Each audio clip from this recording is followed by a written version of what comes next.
Oh, fine. You're here. I'm here. Hey, everybody's here.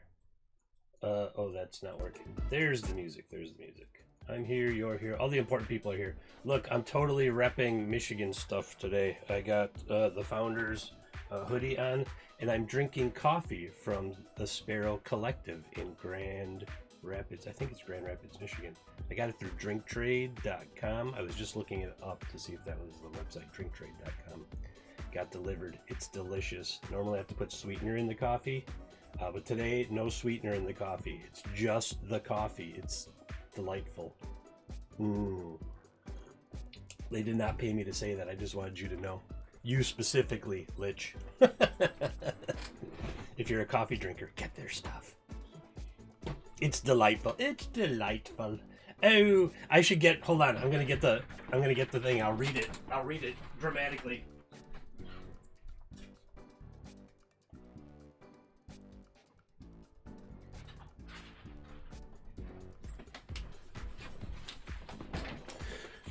Today I am drinking the All Seasons Blend from Sparrow's Collective of Grand Rapids, Michigan. Honey-like sweetness with structured fruit character and creamy florality, able to satisfy the sweetest of teeth.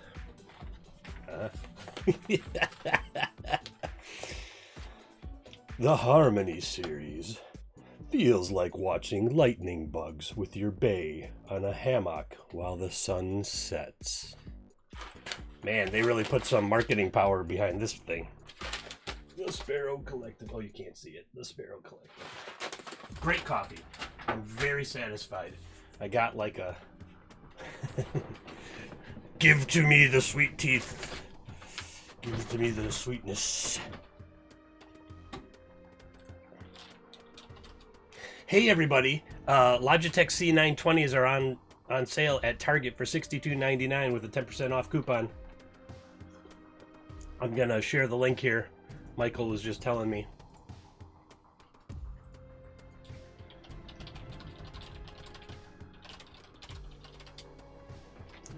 Now I'm gonna put my headphones in, even though the music playing I can't hear, only you can hear right now. I decided I'm gonna listen to something else. I found out that I had a fourth scene in this collection that was using like 700 megabytes of RAM, and it wasn't even visible or anything. So I was really rather shocked that it was using that much. So I got rid of it because it was me showing Chill Out how to make a thing. There's that C920 webcam deal. $69.99 with a 10% Target Circle coupon and 2-day free shipping. Do I need a second one? Do I want a second one? Because then I could do miniatures in 1080p. Because that 620 or 260, what the heck is the other webcam I have? The old webcam that I have. Here it is. This one here. I don't remember what this was. Let's see. Open it up. Nope. I mean, I know what it was. It was free from a friend. That's what it really was. All right, so let's get to work. Stop screwing around. Stop Facebooking and Logitech cameraing and stuff. So here we are on Titan Rock.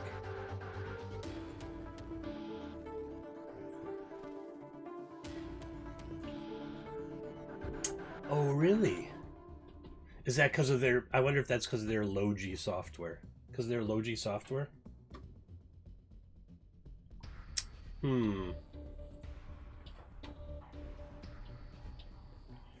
What happens if you...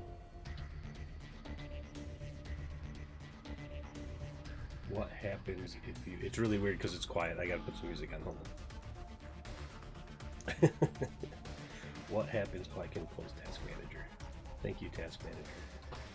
Thank you, Task Manager, for finding out that OBS was eating up a bunch of RAM it didn't need. I was thinking, what if you didn't install their software? The camera still works, right? but you need it to zoom and pan and all that. Fascinating. What do I look like? I haven't even checked the camera.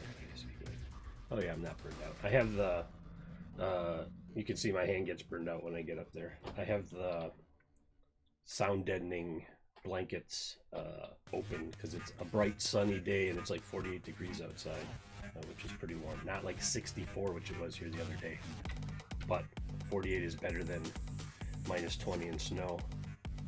I'm gonna listen to this.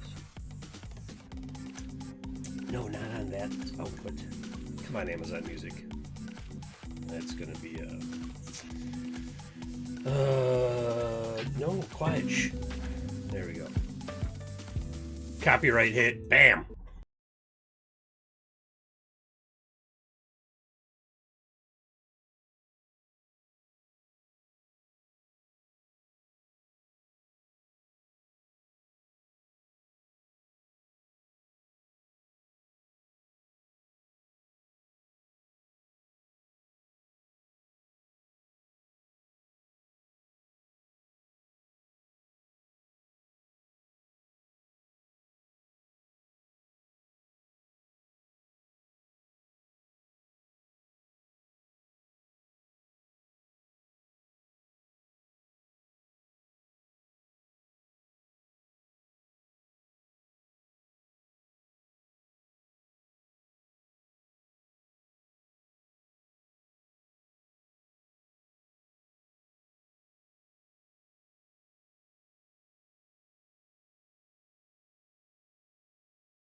This is a 5e thing. And then I just wrote some notes so I could remember. I decided that it was going to be all humanoid animal kin at TTRPG Con. Yes, it is tomorrow from 1 to 3 or 4 or whatever. Are you going to make it? It'll be weird, both of us just being players in a game. And then tomorrow night, here on All the RPGs, I have Tales from the Loop. With a whole bunch of really cool characters. I know you're busy. I know you're busy. It's that Saturday series where a bunch of the players can only make it Saturday nights, so. Just like the Garden Gnome thing. Who knows? Maybe one will raid into the other. We're totally gonna be 80s kids. I'm going to try not to be Point Break's voice. Alright, some animal kin worship at the toppled hero statue and have taken up residence in the destroyed city wall tower. Yes, I'm going to start there today. So, that's not what I wanted. Go back to where you were. I can't believe how I'm still shocked that this map only took 2 hours to make. See, now I need this Titan's Blood thing to move because it's in the way of putting anything else up there. So I'm going to go to the Titan's Blood layer, select them. I'm going to pull them all the way down here. Maybe not covering the... Let's see what that looks like. Zoom in here. One error. It's telling me there's a text error somewhere. Alright, tell me where that is. Show me. It says... It's not saying. No, click on it. You double click on it.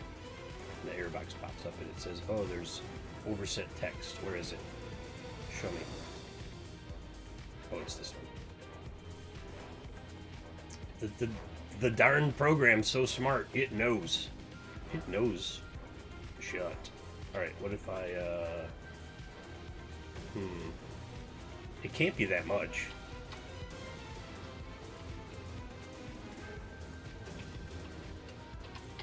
Yeah, see, there's nothing else there. It was just like a... Now it's fine. This little square right here turns red.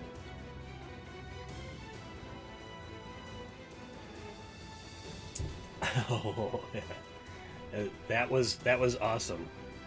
The wrestling team. Hello, Michael. Welcome to the stream. Haven't seen you for a while, buddy. I hope everything is doing all right. Work calming down or catching up or neither. I know you've been super busy. You missed the Freaky Friday stuff, but you saw the stream, so you know what happened.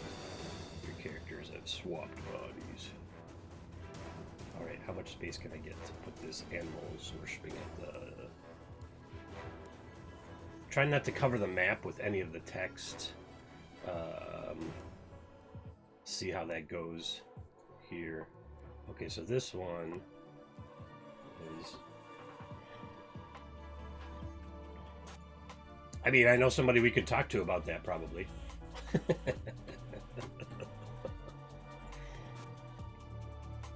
Alright, this one has a text thing that I have to turn off and on again. Turn it off, turn it on again. Turn it off, turn it off, turn it on again, turn it on again. Changes the opacity a little bit, and that always fixes it. Oh, that didn't fix it. There we go, now it's fixed. Okay, cool. Alright, but this is not the plateau, this is the toppled hero. So all the areas are basically like named for some feature, just to make it easy. And since I limited myself to 10 things, I've got the exposed foot, the lost temple, the desperate kraken, right hand, toppled hero, plateau, titans, sword falls, blood, fountain. 8. That's 8. Good. I only have 6 to go. Triggered. I mean, you don't have to suck the life out of people. Do you?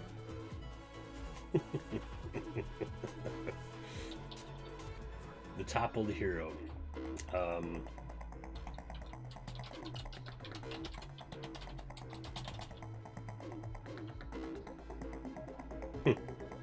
Yeah, there's plenty of other things in life to suck the life out of you, like work. Oops, I can't read that if it's underneath there. Some animalkin worship at the toppled hero statue and have taken up residence in the destroyed city wall tower. Got it. Thank you. Okay. A small settlement of... Now, what I'm going to do is I'm going to go into Ancestry and Culture, which is a really great series of books from Arcanist Press. It's available on DriveThruRPG. It's an alternative to Race in Dungeons & Dragons and other RPGs. And, it's really a cool set of books because they offered, their Kickstarter went so well that they offered a whole bunch of custom ancestries and cultures and stuff. So I'm going to look at more ancestries and cultures, and I'm going to define what kind of animal kin are going to worship this statue.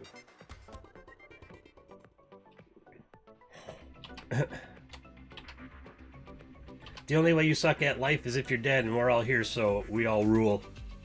Be kind to yourselves today, my friends. Do I have a D100 set up in chat? Can someone... Let's see. D100? I do.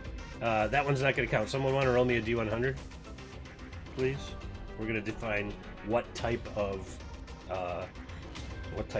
creature is worshiping this statue, this toppled hero statue.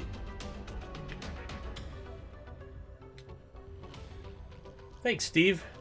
25. Okay. 1, 2, 3, 4, 5, 6, 7, 8, 9, 10, 11, 12, 13, 14, 15, 16, 17, 18, 19, 20, 21, 22, 25. I don't know what that is. Leshens are forest-dwelling humanoids with blue skin and antlers. I love it. Myth holds that Leshens were elves who served a mystic god in the wild woods named Cernunnos, himself endowed with antlers. Ooh, endowed, a good word. And others say the Leshens were fey creatures who came from the plane of fairy to serve Sylvanus, another horned god of the forest. Whichever tale is correct, the Leshens are widely known as protectors of wild natural places, particularly deep woods, and said to be fierce Wild Hunters. This is fantastic. I think we found Mao's. I think we found Mao's race. Leshens mature more slowly than humans, reaching adulthood by 50 years and living to be upwards of 500. Taller and heavier than humans. Oh, 7 to 8 feet in height. Well, maybe she's just a young one. You have advantage on saving throws against being charmed, and magic can't put you to sleep. Forest walker. Leshens are born of the forest, even if they're not born in a forest. All Leshens have the magical ability to move through natural terrain more quietly than any creatures. These are fantastic for the Toppled Hero region. Almost exclusively found deep in old-growth forests, integrated with their environments to a remarkable degree. Indeed, some travelers have stumbled through villages and not even realized they were anywhere other than untamed wildlands.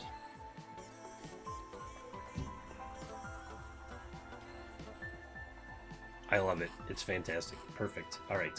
Leshens. A small settlement of Leshen. See, now I have to change it because I just have to change the story that I had outlined, because these Leshens live with the forest as one, so they won't take up residence in that. Have taken up residence in the forest around the statue and ruined the city wall tower there. Okay, so they're going to fiercely protect that region from, like, I think they're going to have a truce with whoever lives over by Titantward Falls. So all they want to do is, maybe this Toppled Hero is, they believe to be, it fell from the sky and they believe it to be Cernunnos himself. Copy paste his name. The hero fell from the sky one day, and they saw it as a sign that Cernunnos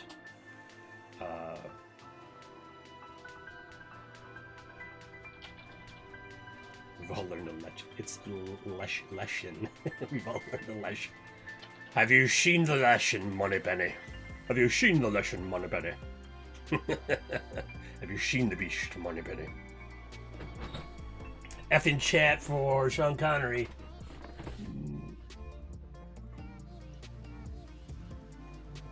Have you seen the beast, Moneypenny? The hero fell from the sky. Well, the hero fell from the sky, and they saw it as a sign that Cernunnos. Yes, the Leshens all talk like Sean Connery. We are the Leshens. We are here. I can't do it. We are the Leshens. Leshens. We are the Leshens. Moneypenny. I have to say, have you seen the beast, Moneypenny? Have you seen the beast, Moneypenny? To even get remotely close, and then I lose it right after that. Put a wee Scottish in it.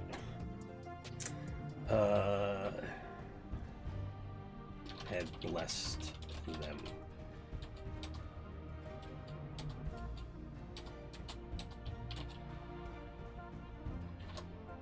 All right, let's see.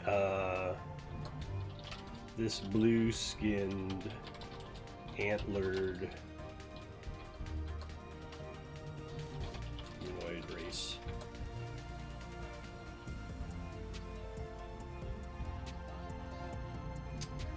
Protects fiercely, protects the natural surroundings.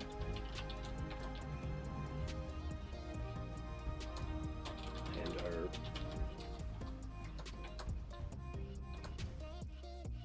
I want to use Intrepid Hunters. Intrepid Hunters. So I was reading a thing for school, and it was talking about word rarity in text, and like word rarity in children's books is like something like 30% or so. Words that are commonly used. And then they looked at, and they were saying it was kind of like let kids read comic books. which is interesting because I'm in this teaching literacy to adolescents course right now. And they're like, let kids read comic books because the word rarity score in comic books is like 52 to 58, meaning there's a bunch more vocabulary in comic books that kids aren't going to know and have to figure out than there are in actual children's books. And it's a better way to expand. It's per page. I think it was per page. It's a better way to help kids expand their vocabulary because they are interested in the material. Let them read comic books. I feel the same way about RPGs. We always use, some people who will remain nameless use way more florid, superfluous language in their descriptions, which I feel is unnecessary. That's why I think it's superfluous. But having to read through all that and figure out what the words are, again, expands. So I suspect that RPGs have probably like a 60 to 70 words per page, rare words per page. I don't know. Maybe not per page. Yeah, it could be per page. 60 rares. Like if we look here, I've already got fierce, intrepid, just in there. Fierce and intrepid. Two words that aren't used as often in society as they might be. Moldering. That's a great word. That word I learned from Dungeons and Dragons. Moldering. Some people know what a phylactery is for other reasons, right, Lich? Moldering, myriad. So that's 4 right there. Inward edge of plateau visible anywhere in the rocks, both the landmark attracts living creatures. Condenses inside creative. Alright, so there's 4 right there. And then if we go down to the lore, dormant, laying dormant, fissure,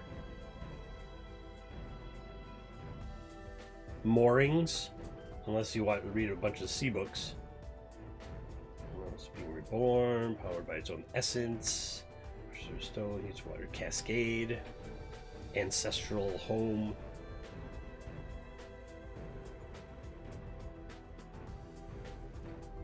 Right, that's what I'm saying. If you've read tons of RPGs, Intrepid is you.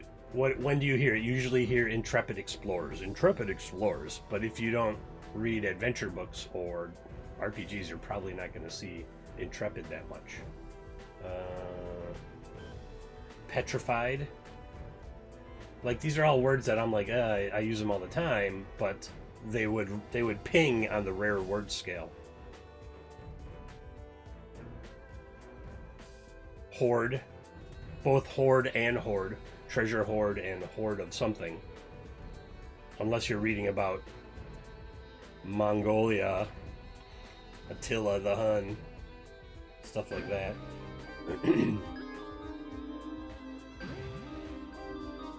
Necrotic.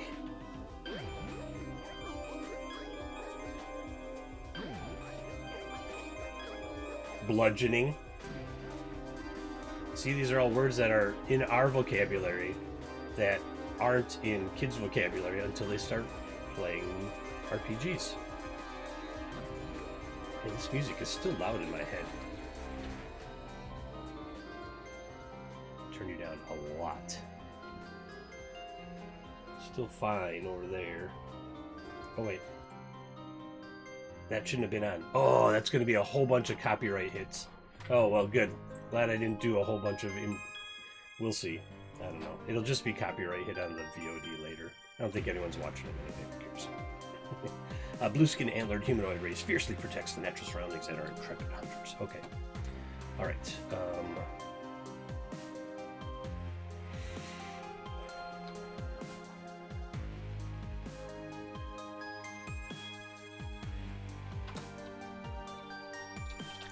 They live harmoniously.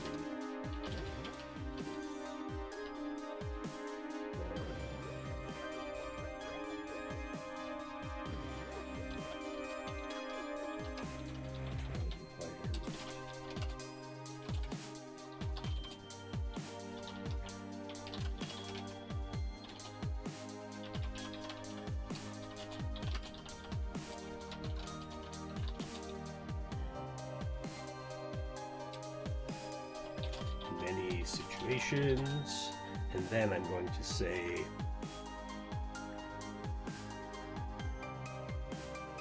Leshen homes are often built beneath great oaks, with entrances among tangled roots or fabricated out of peat moss from a nearby bog. Celebrate their environment, seeing themselves not only as its protectors, but its exemplars. A keen eye may find a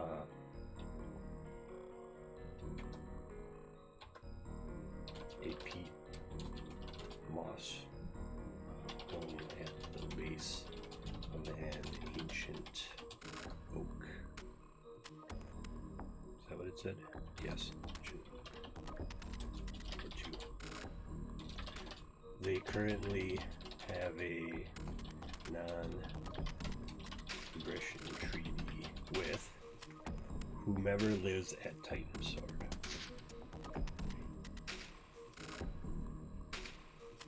Cool. So I'm going to say with Titan Sword Falls for now, and then see the giant spiders as aberrations. Aberrations. There's another word. There's another high rarity word, aberration. We all know it because we play RPGs, but that's not an everyday word. Aberration. I'm not even sure I spelled it right. Is it 1 B and 2 R's? Let me see. Aberrations. Aberrations. It is 1 B and 2 R's. All right. Now the question is, do I have enough space to quick stat up a Leshen?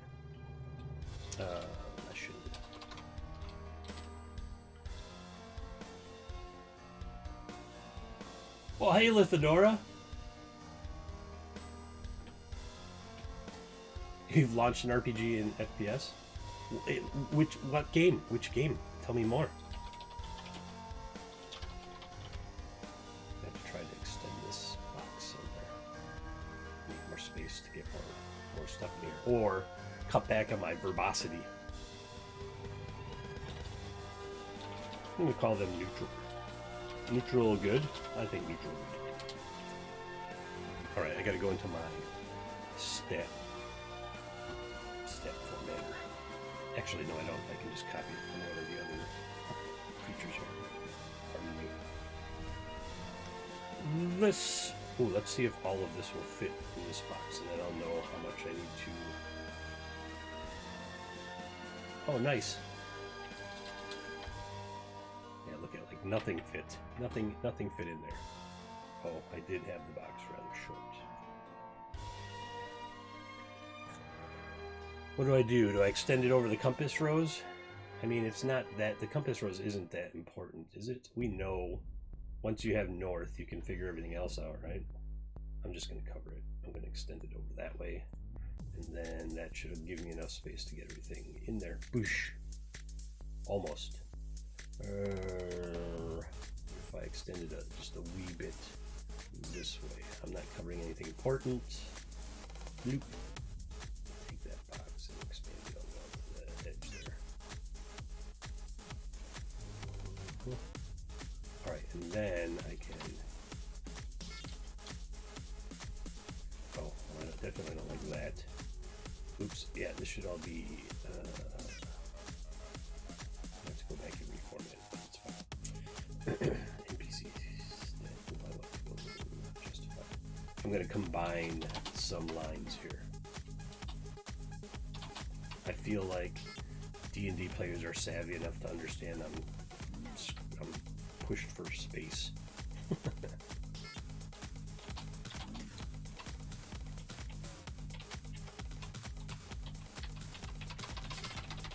Oh, I guess that's it. All right, cool.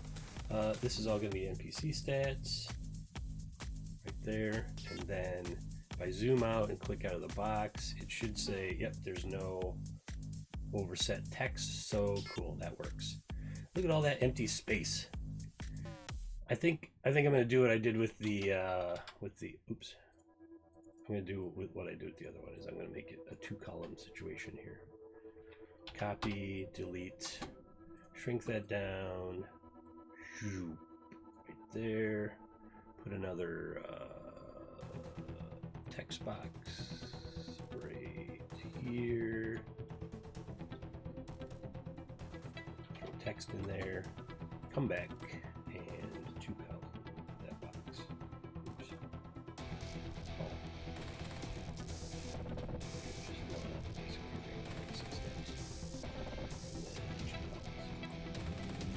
Acceptable. All right, this has to be like header 3, I think. That's what I would make them. Header 2, not header 2. It needs to be header 3, which is up my Creative Cloud library. Let's see. All the usual suspects are showing up so far. I'm still missing. Oh, I see some lurkers. I see you, lurkers. Did I mention I'm drinking coffee from Michigan today? So I signed up for. I should check the site to make sure. Give me 1 second. I'm pretty sure it's Drink Trade.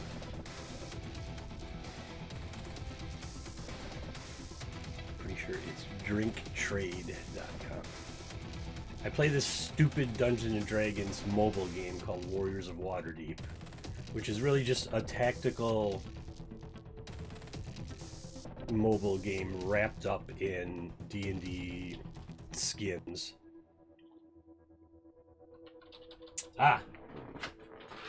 I'm drinking coffee from Sparrows Collective out of Grand Rapids, Michigan. All seasons blend, if I may.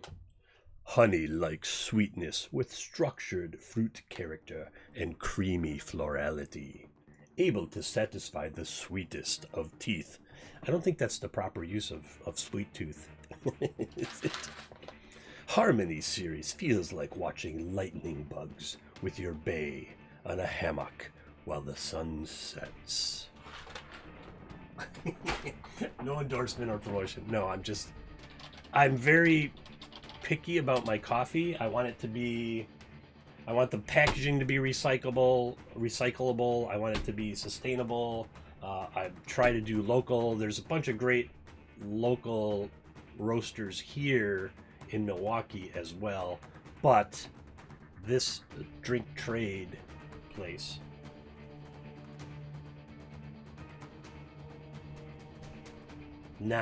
Twitter, I've had Twitter. I used to do social media marketing, so I've had a Twitter account for a really long time, and it just keeps evolving with whatever I'm doing. It used to be all online video industry people that were following me, and now some of them have fallen off, and a bunch of RPG people have. And as life, after over a decade, I don't know when I signed up for Twitter. Let's see what it says. But yeah, drinktrade.com. So like, you tell them what kind of coffee you want, how you make it, and then they give you suggestions. And this first bag here was a suggestion from them. Came from Michigan, got here in a couple days, and it's usually I put in some non-sugar sweetener like xylitol, which is a sugar alcohol, because no glycemic impact, no tooth rot. I think sugar should be a controlled substance personally, but we can get into the history of America later in another stream. And so this is the bag that they brought me, and I use a pour over. You can see right here. I was lazy and brought the whole thing over to the desk today. And this drinktrade.com sent this coffee, and it's great. I don't have to put anything in it. I wouldn't say it's honey sweet. It is a little on the floral side. And it's nice. It's much lighter than the coffee I was drinking recently. And I wasn't really happy with that coffee anyway, so.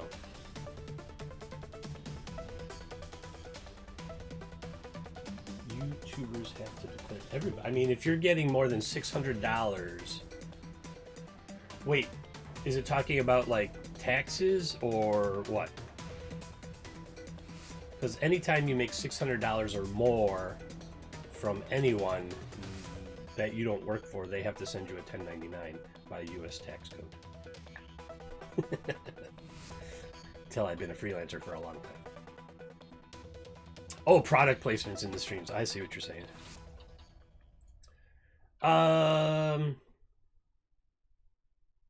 That's an interesting question. I always go for the transparency side. Well, I joined Twitter in 2009, so it's been 10, 12 years. I understand. But we all know anytime a product shows up in TV or movie, they got paid to put it there, right? If they walk by a table and there's like Pepsi and Frito-Lay and something, you know they got a ton of cash to put that shit in the TV or the movie. With us, it's funny because I used to have a thing that says your product here, like right below the window here. And I mean, they wouldn't put anything. If it was me and I knew the money was there, I would never put any product into my TV or movie production unless I was getting a chunk of that money.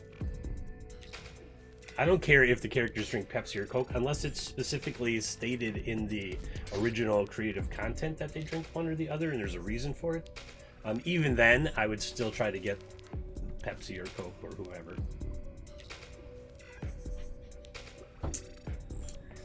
Yeah, look at the uproar over that.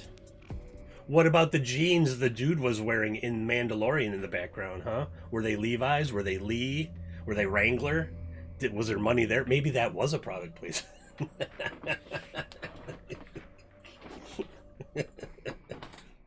That would be a great thing. That'd be a great stream. Like, make fake product placements based on large video production gaffes.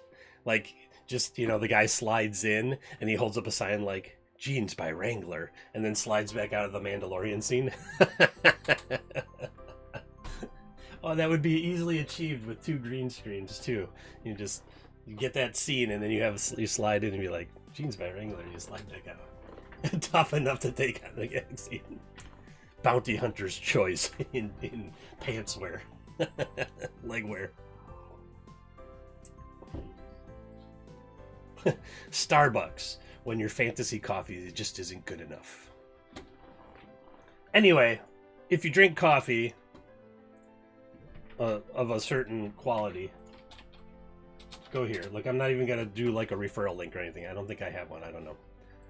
I was just saying that they sent me some really good coffee from Grand Rapids, Michigan, and I appreciate that. It's hard to find sustainable, recyclable packaging. Somebody bought me coffee for Christmas, and they said they did like a month of research to find one sampler pack where all of it was recyclable packaging. It was sustainable. It was fair trade, and you know, there was coffee that I would probably like. Yes, especially when I said it like 3 times.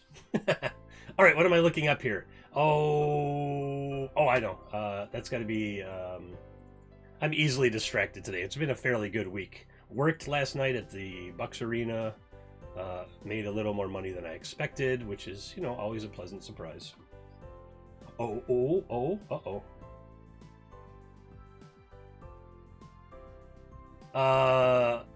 Banana? Is the answer banana? That would be really weird if banana lived in pineapple. I'm done with that conversation. All right, medium humanoid. What has just happened? Is there a new show coming from that trademarked character, that Nickelodeon trademarked character you're spouting off about in chat? I refuse to say his name on stream. I don't know what's going on over there.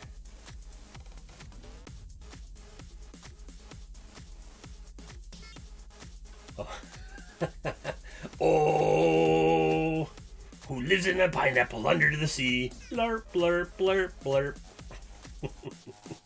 You mean that? Is that what you're talking about? How dare you, sir? The neighbors downstairs, who are extremely noisy, I can hear them right now, probably often think that I'm insane because they know no one's up here and they might hear me talking too. No, who is he talking to?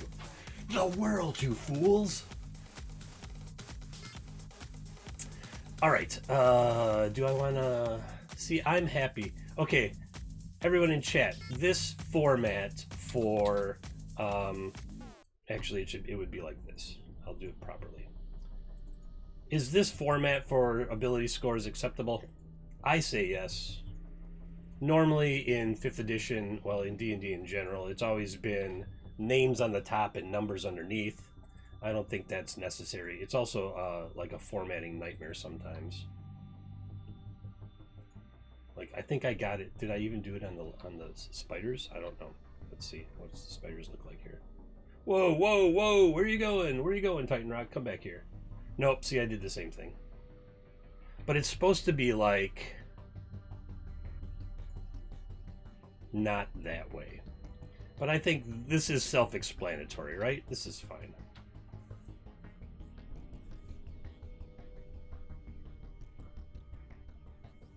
Oh. Using according, if it's not like satire, if he's proper trying to pass himself off as, then that would be copyright infringement. If he's looking like him but not totally speaking like him or passing himself off as, it could fall under fair usage, because he could say many pirates look like this. I mean, he would be totally wrong. No pirates look like that. This thing does not have flyby. It will have actions. One of them may or may not be bite. I don't know. It's going to be 12. All right. Hopefully that's going to go over there. All right. These things aren't going to have blind sight. I know that. So I got to open up more ancestries and cultures. Another non-paid for product placement from Arcanist Press. It's a way to do ancestry and culture instead of race, since race is the incorrect terminology. Lessons, mature size, they're taller and heavier. Size is medium, speed is 30. Fey ancestry, that's something I gotta put in there. So that's gonna go after, oops. Okay, so it goes here. Where do traits go? Before or after challenge rating? Oh. They go after challenge rating. So challenge is going to change. Challenge is probably going to be 1, which I think is 200 XP. Challenge. Oh, what do I got over there? I don't think I have a 46. I need some stats for this creature. Let me see.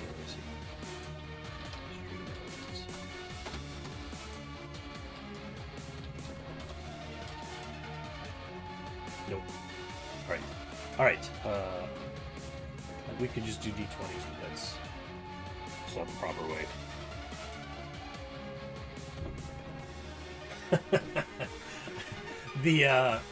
The music, like, I'm listening to something completely different today because I've heard those songs in there. It's Energy Rock Track number 3. I just threw a whole bunch of royalty-free music that I bought a license to from Fanatical, I think. Oh.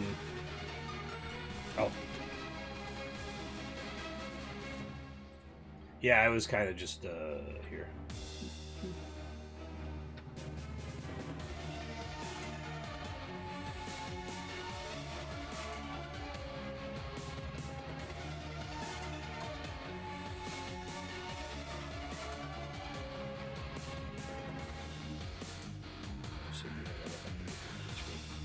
Yeah, that's good. What's that?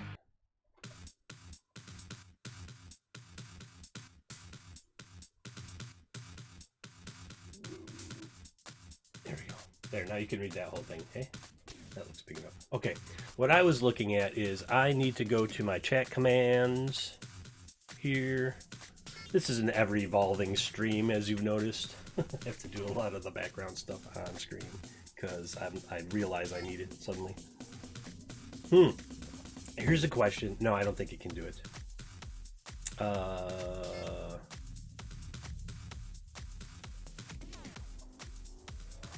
Let me look at variables.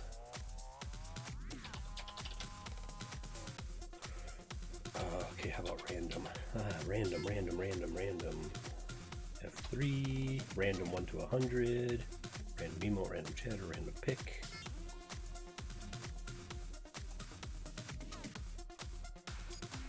All right, so I'm just gonna make a. Oh, hey, Creative Cloud wants to update everything, all the apps. No, not right now. I'm busy. I'm using you. Can't you see that? I'm gonna copy and paste this one here. Has rolled, blah blah blah. Add new command.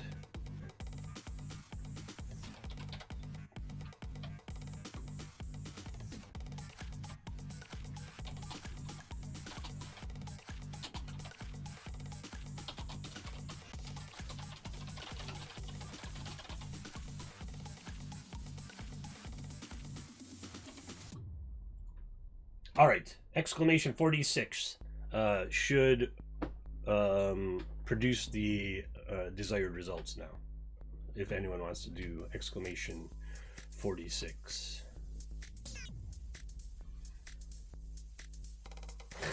Are we still on the Leshen puns? Bad puns deserve a Leshen. There, you want to go there? Fine, I'll do one. Hey, it worked. Oh, that's terrible. 5, 6, 7, 8. But it worked. Let's drop the lowest one. There's 2 ones. We're going to drop them all.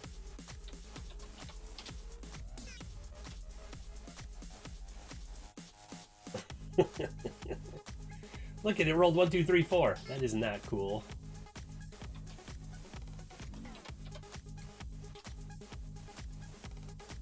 I'm no longer your friend.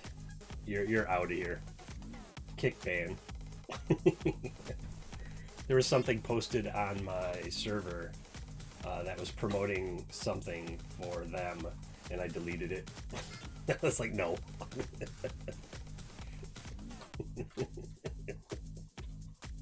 We have never been friendins. Just saying. All right, there we go. I got an 11. Someone else roll. My rolls are terrible today. 11, which is a 0. No, because it says Leshens are taller and heavier than humans, averaging 7 to 8 feet in height and weighing 300 pounds. Your size is medium. I saw you lurking, Ashley. Saw you lurking. No, 4D6, not D100. What's the D100 for? Someone else roll exclamation 4D6 for me, please. Because mine are terrible. I appreciate you, Ashley. Thanks for stopping by and lurking. I really do. I can't wait for Tales of the Loop tomorrow. I wonder what kind of character Chuck's going to play. I don't think he said he chose yet. Chuck as a wee lad. Chuck going to be a wee lad tomorrow. Hope somebody... Oh, Femboy Reads is talking to me too. Okay, there we go. No, that's... This die roller sucks. Is it based on Roll20? Yeah,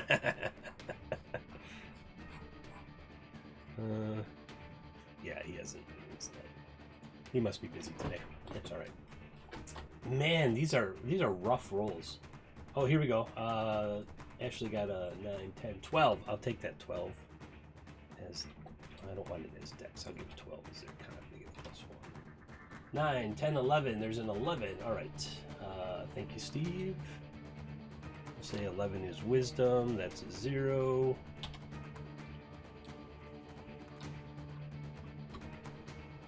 I need dex, int, and charisma.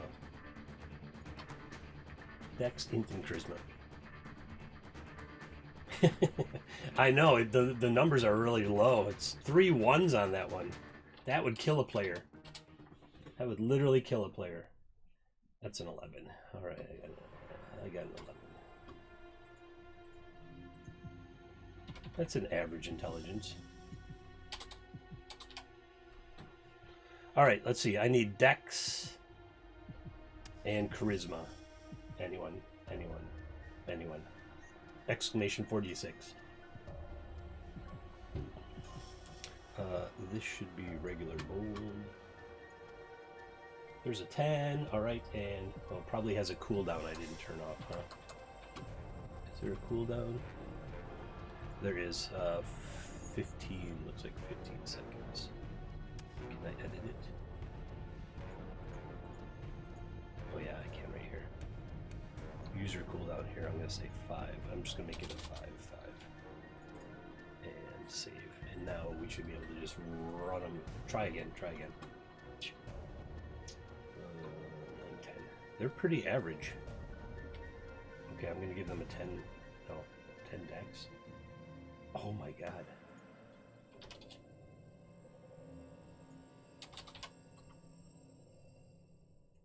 I feel like they should have a higher dex. I'm gonna give them.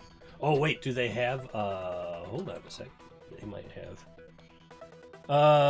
Wisdom score increases by 2 and Constitution by 1. All right, cool. So Wisdom is 13. That gives them a +1, and Constitution by 1. That's 13. That doesn't change anything. Gonna add all the dice. Everybody roll 46. We'll add them all together and average it out. 46. Oh, there we go. 13. I mean, they're really mediocre. Nope, it's just 4. I didn't make a 5d6. Okay. 11 strength, 13 dex, 13 con, 11 int, 13 and 10. Let's see. That turns this to an 11. That's a 12. 12, 11. They're pretty average. Yeah, it's like we can't get over like a 13 is like out of character for these dice. There's a 10. There's a 6.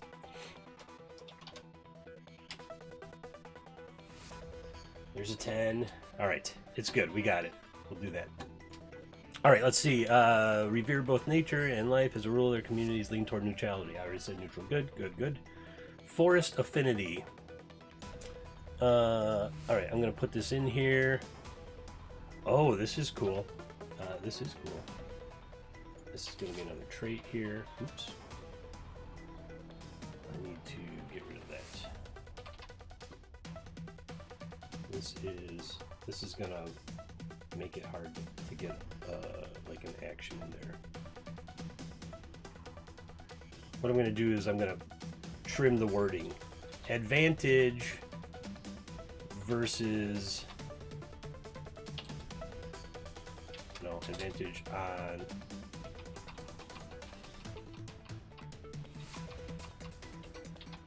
advantage versus being charmed. Magic can't put you to sleep. Cool. Leshen communities feel a connection with creatures in the forest. Teach your children to be close to them.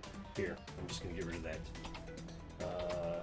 Through simple movements and sounds, you can communicate simple ideas with woodland beasts that are small or smaller. Awesome. That's cool. Actions. Wild hunt. Listen to the...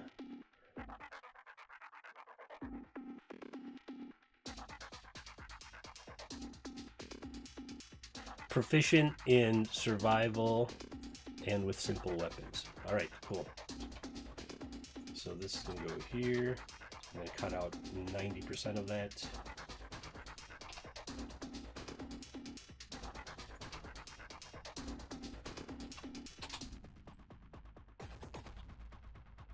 Bold that.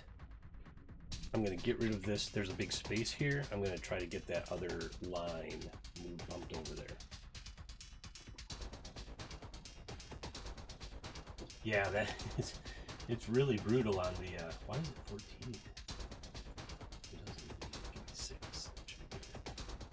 The ancestry. Oh, but it didn't quite make it, did it? How close am I? I'm that close. That's how close I was. Alright.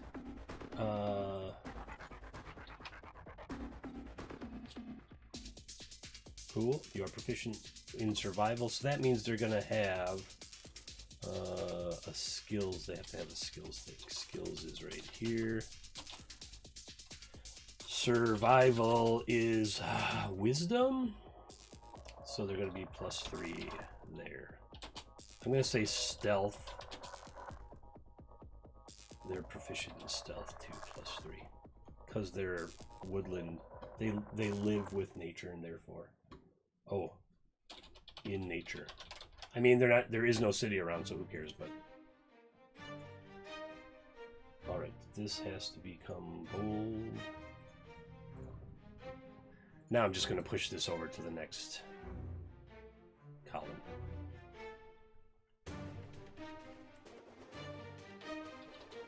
Gotta be sneaky to hunt. I agree. They don't have blind sight. Do they have dark vision? No, they speak common and Sylvan though. So they're just going to have this, and then I can put languages right there. Languages.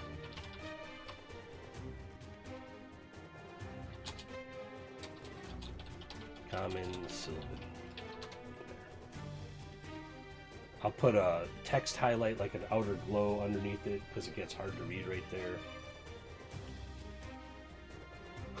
That's, well, see, what I figure is their great hunt that I just talked about. To commemorate the fullness of the environment in which they live, members of Leshen communities conduct great hunts on special days, usually solstices or equinoxes. As part of these rituals, they learn to participate in the hunt. I think that's going to be against the giant spiders, because the giant spiders are an aberration. Spiders don't have muscles, so it would be Slim eaten, because muscles or spiders move their appendages by altering the blood flow through the appendages. They don't have muscles like we do. It's weird. It makes them so alien. They're pneumatic, yeah.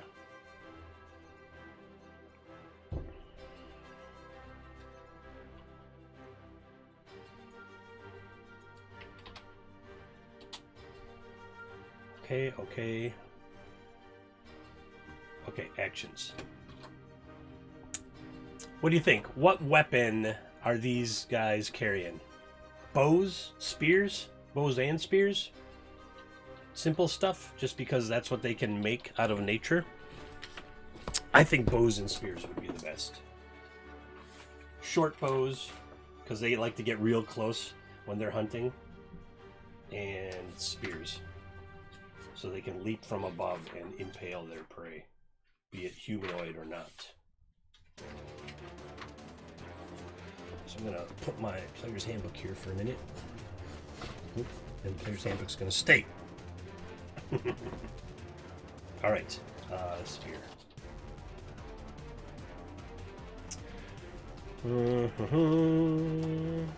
46. That's true.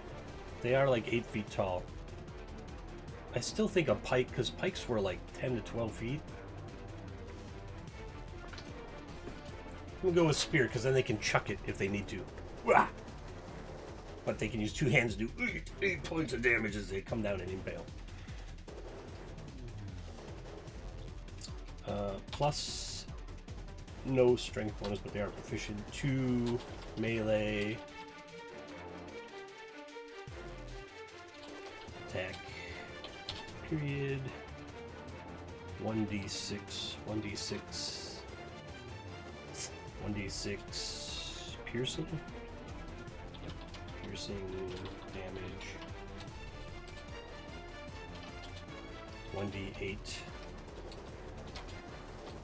Come on. Come on, hands. You can type. 1d8 two-handed.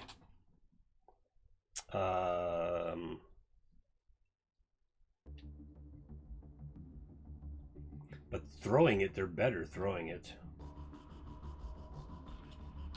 Spear, +3 ranged attack, 1d6, +1 piercing damage, short, Maybe they just use spears. They don't even use short bows.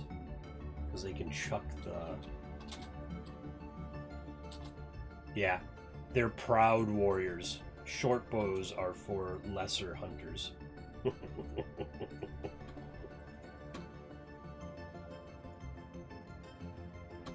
Alright, armor class. I gotta change their armor class, I just realized. They got a +1 there. I would give them an 11. It doesn't say anything about having thick skin or anything. But they are excellent hunters, and therefore they generally have hide armor.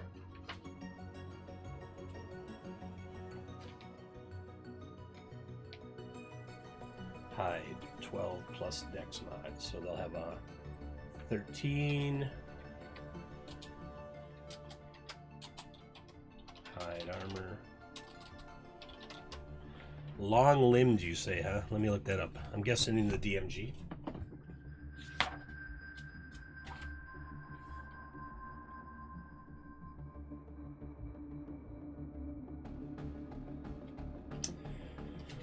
What's that under? Creating a world? No. Creating a wilderness? No. Creating a monster.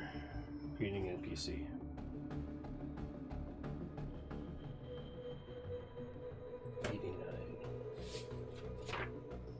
Bugbears, okay. I think there's got to be a list in this book. That's where I would put it if I was writing Dungeons and Dragons. Random encounter challenge. Here we go. Non-player characters, appearance, abilities. Oh. Talents, mannerisms, interaction traits, bonds, flaws, ideals.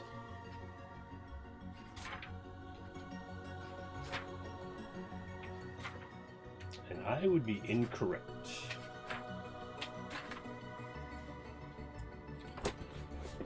Let me look up bugbears. In Ye Old Monster Manual.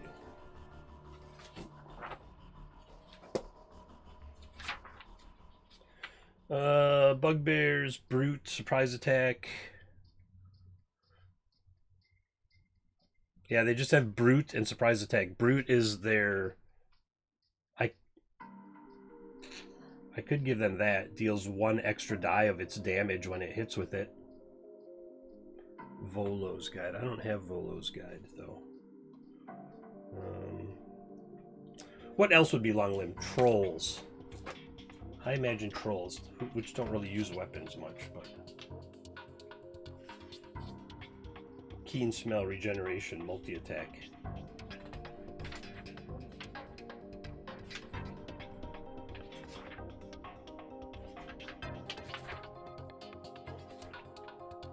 Yeti, fear of fire, keen smell, snow camouflage.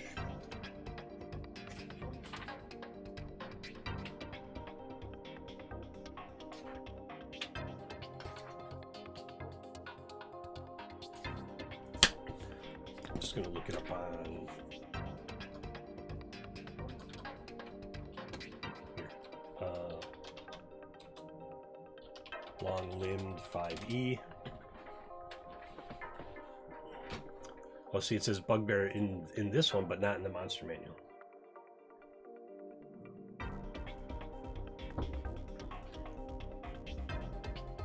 If the page loads. Come on, Wikidot, you can do it. Here we go. When you make a melee attack on your turn, your reach for it is 5 feet greater than normal.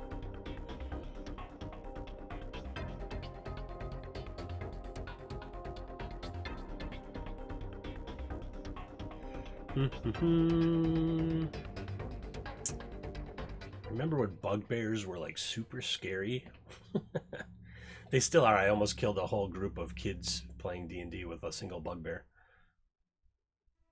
Sneaky, surprise attack, powerful build. You count as one side larger when determining your carrying capacity and the way you can push Drake. I don't think that's these guys. These are like, these used to be elves, so I don't think that fits. They used to be elves, so they're lithe and thin, and I think they don't have.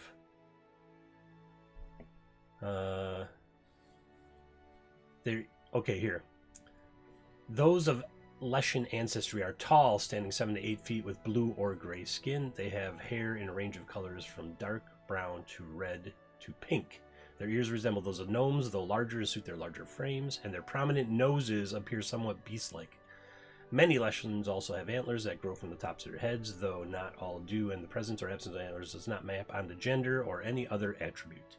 Leshen antlers resemble those of an elk's, though they are usually smaller than an adult elk's. Leshens tend to have certain traits.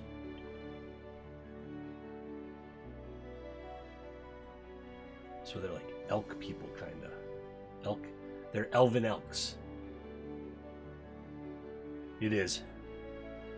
Roll average on that 2d8 and you kill a first level.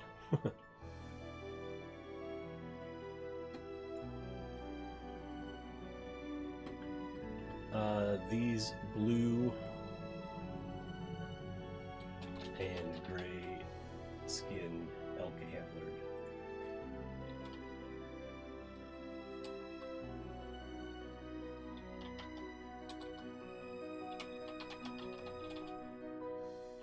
Elk antlered humanoid. This blue and gray skinned elk antlered humanoid race fiercely protects. Yeah, and I'm just gonna say. Here, see more ancestries and cultures from Arcanist. Yes. Oh, it almost fit.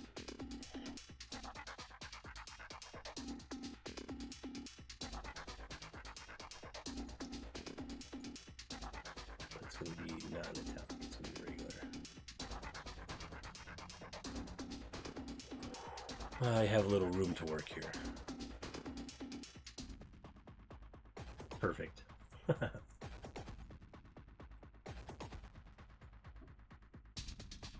This can be italic because it's the name of the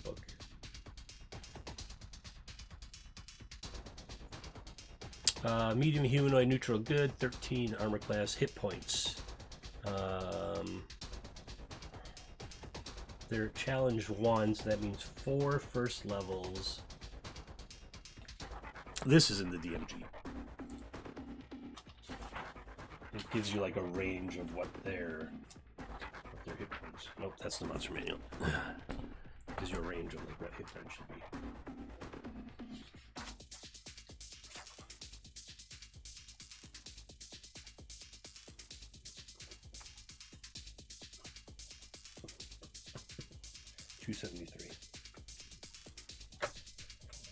Maybe 273 is where that other stuff would have been, and I looked in the right place the first time.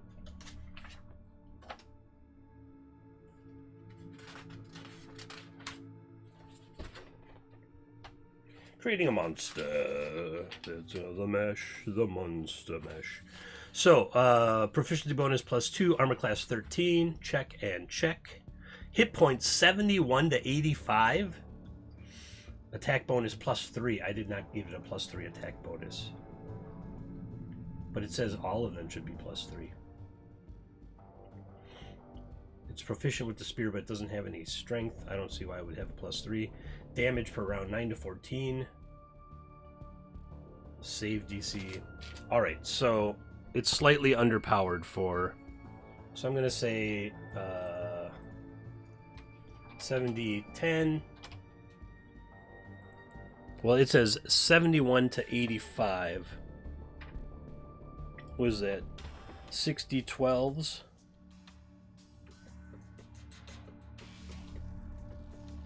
A 0 level is 1d6. A 1/8 is 3d10. 3d12. 3d12.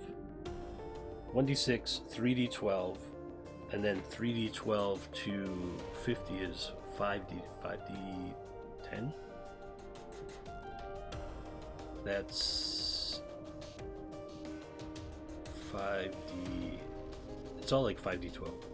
71 to 85 hit points. That's a lot. What's up, Chuck? I was wondering what you would look like as a child in Tales from the Loop. And I said you hadn't picked what you were going to be yet. So, are you going to be the sprouted early, hit puberty early, and is like a foot taller than all the other kids? I wouldn't say I was talking shit. I said you're probably busy. That shines. What am I looking at? I threw some stuff in the Discord. There's pre-generated characters. It's not that difficult to make. It's because it's not Powered by the Apocalypse. Tales from the Loop is 0 year, year zero, whatever they call it. It's that system. You basically get like points based on how old you are to put into your abilities and stuff. Pretty simple. Year 0. That's it. Yeah.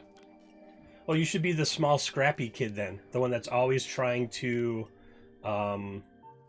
prove themselves because they're much smaller than everybody else.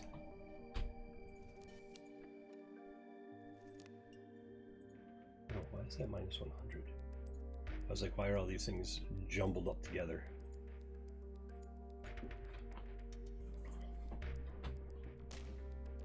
Yeah, so you've all played Year 0. You'll probably all be more proficient in the system than I am. It's all right. I'm reading the books when I run on my trampoline for a half hour a day. For my exercise. Exercise. Oh, these do not fly. Also, it's because I took this off of the flying snakes. All right, lessons. Survival +3, stealth +3, passive perception is 11. That's true. Challenge rating 1. Languages. I feel like languages should be above challenge rating. They have Fate Ancestry, they have Forest Affinity, they have Wild Hunt. They should have way more hit points, 70-10. So the average would be 35. But even then, it's like it should be 14d10 because hit points is 71 to 85. That doesn't make any sense. Tell me more about this.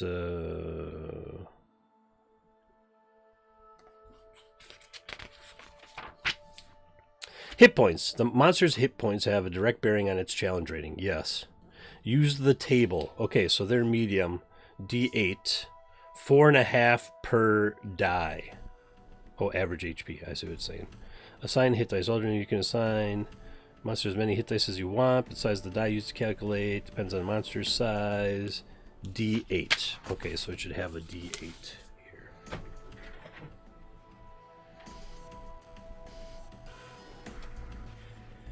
$10d8 would be what, the leader? It just seems silly to have 10d8. I'm gonna go 68. 48, 24. 4 first level PCs are swinging between 6 and a D6 and a D10 for the most part. There's the outlier that is the Great Axe and the Lance that are D12s. A Maul is 2D6.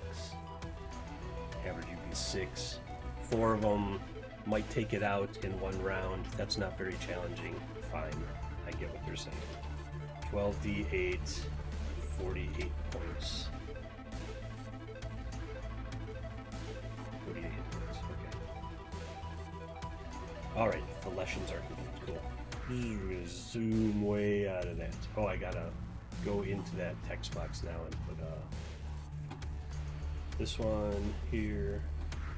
Go into properties. Text, FX, overglow. A favorable light. I was shining a favorable light on you. You're an industrious worker.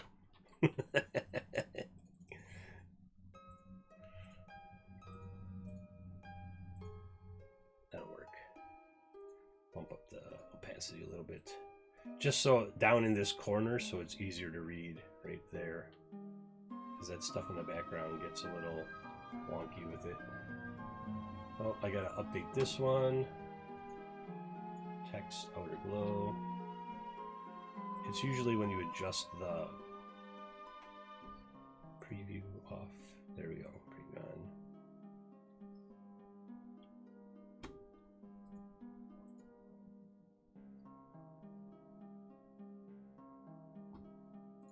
Okay, there, now it's fixed. Well, it's really bright compared to the lower one, so I better bump this one up. What I should do is... Oh, what happened? This lost a bit of its text now. All right, what happened? The alignment? Maybe it was the alignment. Let's see, this one? Nope. This one? Yeah. That's what I wanted right there.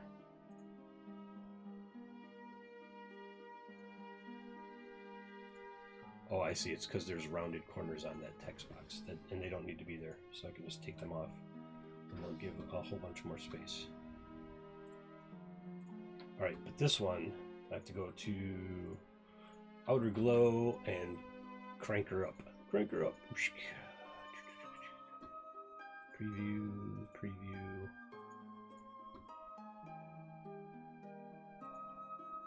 About lighten. Does that make it look better?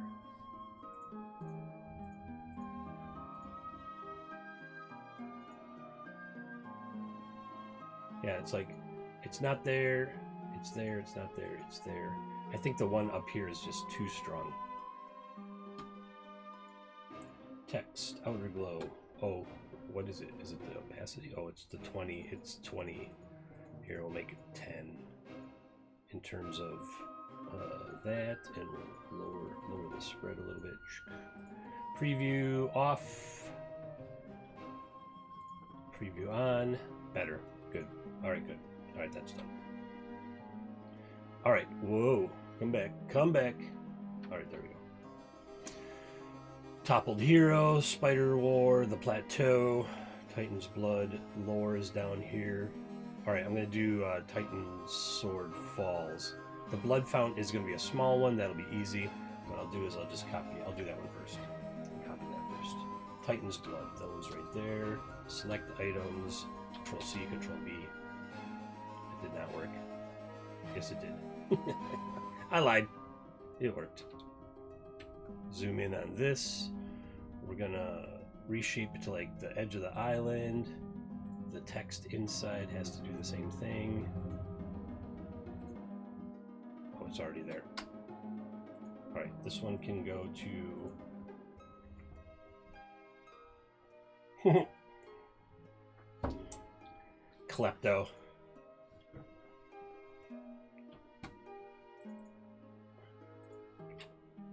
Yeah, everyone's free to make their own if they want, but since there are pre-mades, I figured I'd throw them out there. Right, naughty well, right, mate. Doesn't that ever work? Oh, it did. No. There, that's what I want to be. Okay. This one has that stupid. I'm gonna turn that glow off again. Jeff's little sister. Jeff's talking like a valley girl. That's gonna be awesome. That's worth the price of admission right there. Totally tubular. The first time he says totally tubular, I'm gonna lose it. Oop.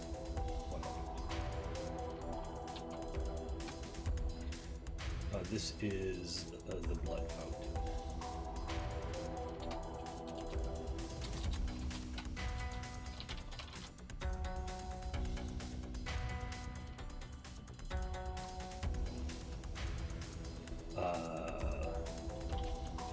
Is deep within Titan rock.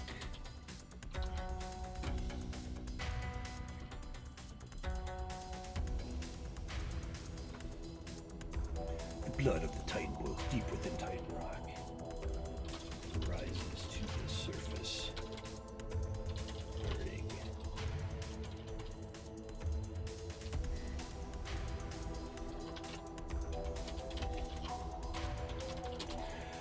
The blood of the Titan boils deep within Titan rock and rises to the surface, burning whatever it touches.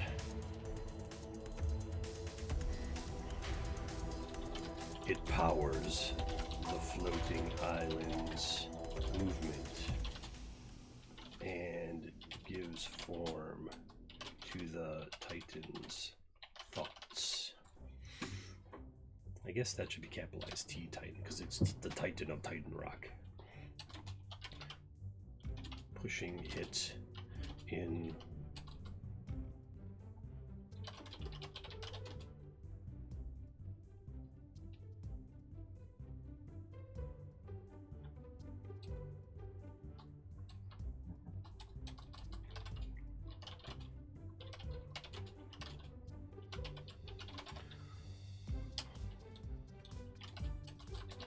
This appears to be a standard volcano, but the lava is actually the powerful blood of the Titan.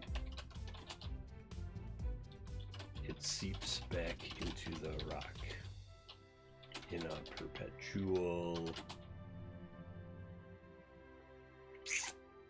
cycle, a perpetual recycling.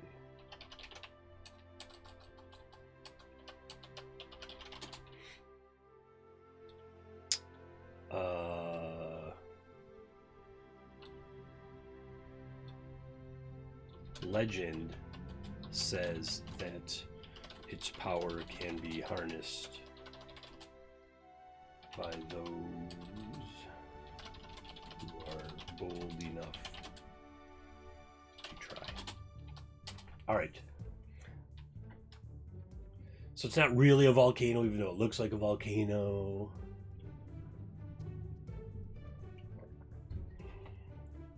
It's Titan's blood. So I'm going to make this like a thing. Titan's blood. It's going to be H3 right there. Try that again right there. Boom. Titan's blood. What is it? It's a magic item? I guess it'd be classified as a magic item. Huh? Hmm?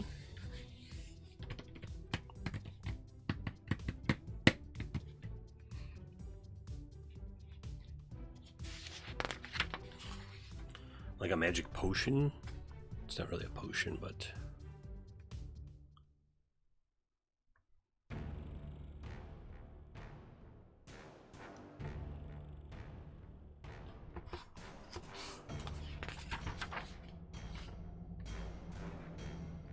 Magic items, crafting, 128. Cursed, identify resilience. Categories. 139, 140. Okay.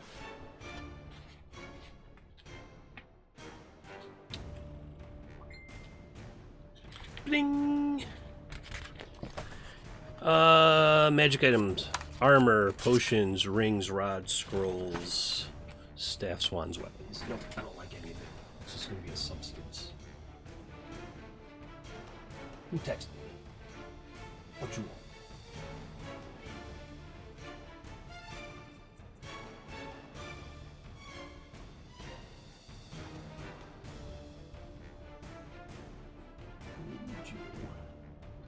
Lost headline gets lost but named on the map. So lost for someone but not who the map leader. Who's it lost for? Why does it? Who doesn't have this map? Every question has bring more questions. The temple was lost to those that founded it when Titan Rock rose out of the island and drifted away. So it's lost to the believers in whatever cult or religion I'm going to put in there. Maybe that's the cult of entropic inevitability beneath that temple. Tie the weekly one-page adventures together? Does that answer some of your questions? Do you have more questions?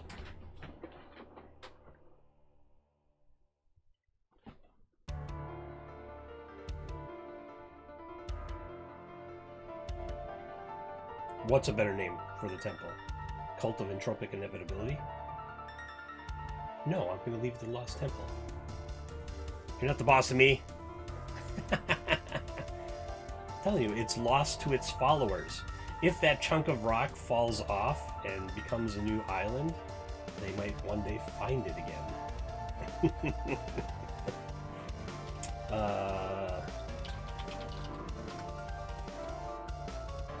Magical substance. Everybody needs a little magical substance in their life. I'll get to there. I haven't outlined the temple yet. I will explain why it is lost. I could call it the Found Temple and say the bat found it. Temple of the Bat. Oh, I should. Something is jagging everything up here for a second. All right. Oh, I don't know what just happened there. Oh, it's the. I see. It went to a different font. Okay, here. All right. So it's actually Titan's blood that boils up through the rock, and then it runs down and it seeps back in, and it's this cycle. And it's also the same thing. The heat of the Titan's blood is what's fueling this waterfall over here. So the Titan's blood heats the water inside the stone. It rises as steam. The skull acts like a condenser on a distillation system, and so the water just kind of pours out of the skull, but some steam still escapes. And then when it rains or something, it replenishes the groundwater, because there's a big cave that I hid kind of under the hand here. You can see there's a big crevasse, chasm, fissure. Magical substance. It doesn't burn through stone, otherwise it would have fallen out the bottom. So, or it burns, it just rises through cracks in the stone. Okay, magical substance. Let's give it some properties. This is gonna be NPC stats, actually. There, that.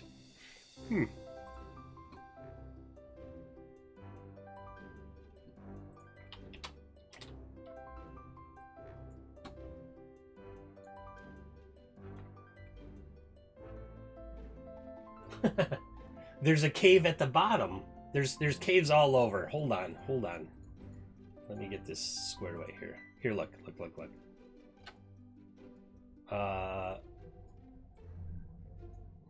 There's a cave entrance. There's a cave entrance here, right? And there's a cave entrance over here. There's a cave entrance right here. And there's a cave entrance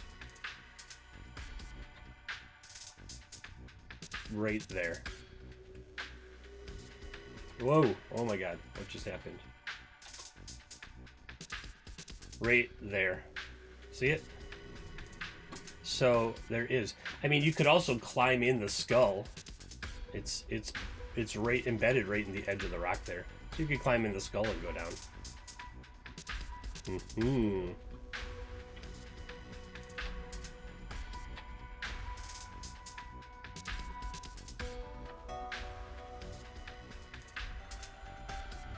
The Lost Temple of Antioch. Wherein sits the holy hand grenade?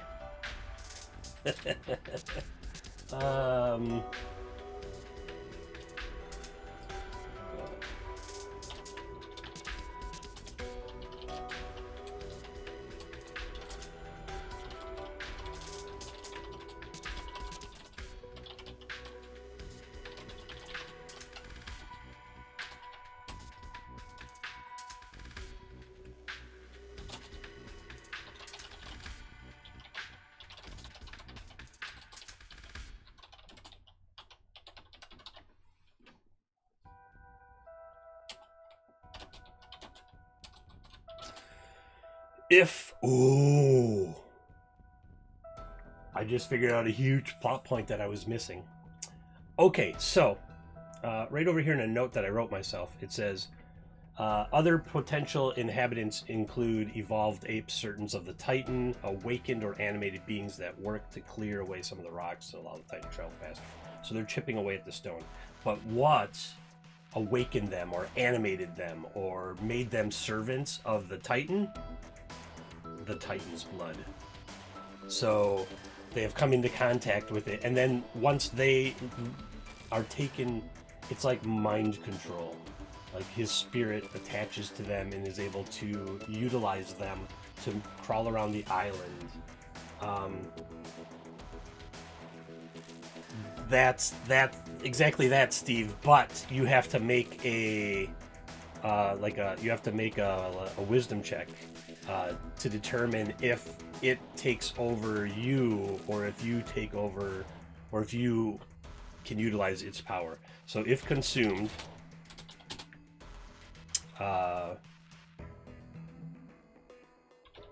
creature must make a wisdom or a constitution. It's a mental, like in DCC I would make it will. It would definitely be a will save. So I guess that would be wisdom. Creature must make a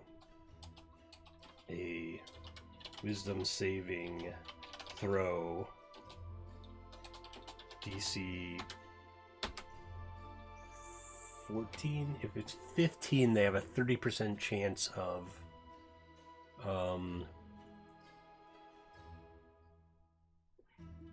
14 is a 35% chance of success. Charisma. I like it. Charisma. Oh. Give it to the bard. He'll drink anything. DC 14. Or become a minion of the Titan. Each the creature can make another saving throw as they attempt to wrest back control of their mind.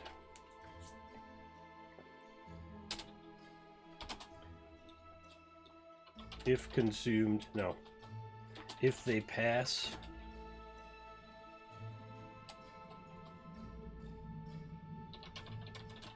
if they succeed the saving throw, the daving throw, that's when you throw Dave and you see what side he lands on.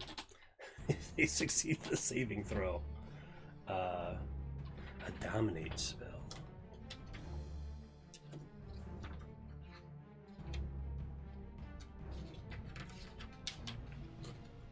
Dominate person. Yeah, okay. Attempt to beguile a humanoid that you can see.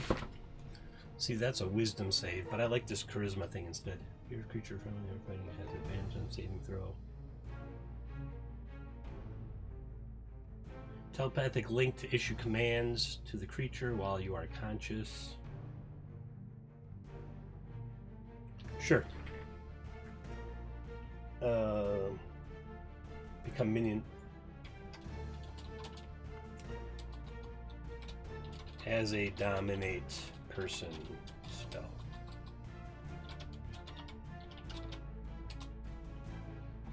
There, so we're saying that it's a charisma check, and if they fail, then they're like under a dominate person spell. I guess person or monster spell. Person, monster. Gonna need a bigger box. Each day, the creature can make another saving throw as they attempt to wrest back control of their mind. Right. If they succeed the saving throw, they consume, they integrate a small portion of the Titan's power. They take a small portion of the Titan's power into themselves permanently.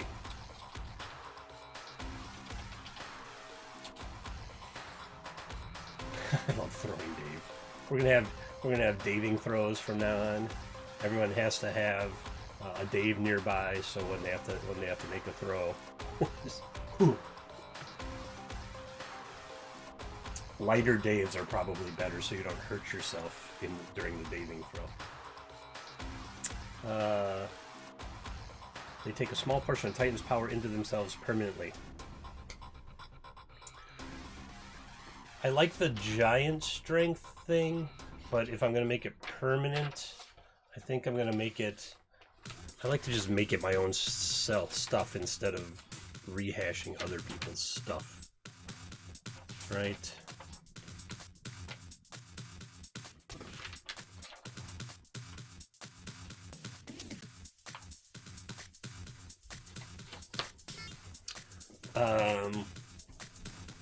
So,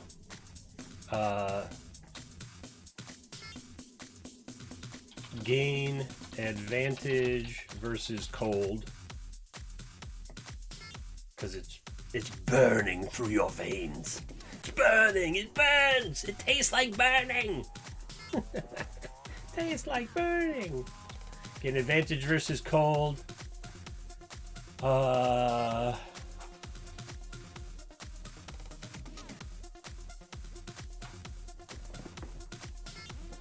Yeah, I was thinking +1 to strength, but what if it's +1 to charisma, because they manifest the Titan's power, like visually or personality wise.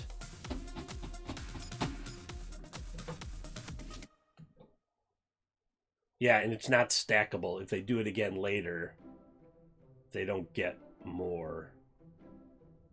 There you go.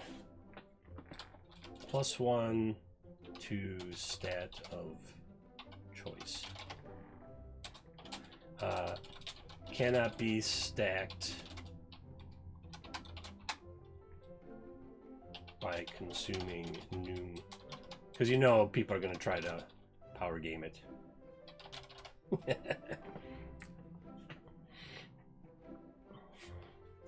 Upon contact. So this stuff is like burning, seething, powerful liquid. As a matter of fact, I can make these two things the same. It's both talking about the heat. And then I can make this the same because it's talking about if consumed. So if it touches something flammable, it ignites it. If it's consumed, if you see that first thing and then you still want to consume it, man, do you deserve it, right? You're like, ooh, it starts stuff on fire. Let's drink it. Here's some alchemist fire. Go ahead. If consumed, creature must make a charisma saving throw DC 14 to become a minion of the Titan as a dominate person monster spell. Each day, comma, the creature can make another saving throw as they attempt to wrest back control of their mind. If they succeed the saving throw only on the first time, on the first try, they take a small portion of Titan's power into themselves permanently. Gain advantage versus cold, +1 to stat of choice. Cannot be stacked by consuming numerous times.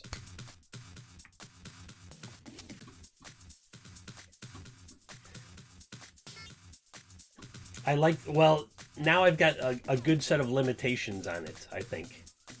A, they have a 35% chance of not being dominated to begin with. B, they only get the advantages if they make the saving throw the first time. So you've got a strong positive negative reinforcement there to drink it if they drink it once. They gotta... Let's see. Let's roll some...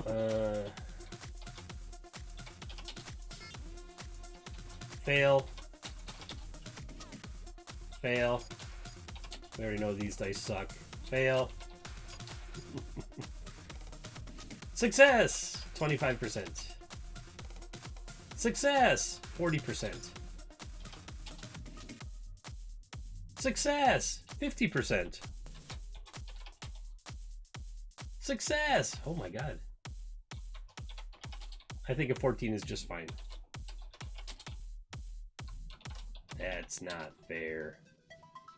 Oh! I just had an idea. So I like to do these variable results based on succeed or fail by numbers. it's a thing that I started doing in DCC all the time, and I was like, all right. So, if they succeed on the first portion of the time,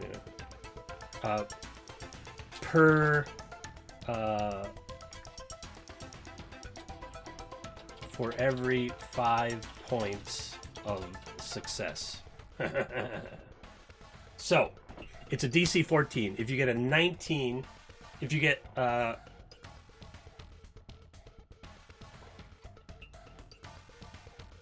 say round it up. No. So choice. I'm just gonna do it the old way. If they succeed by greater than 5, by 5 plus, by 6 plus, nah, 5. 6 would be a 20. If they is natural 20,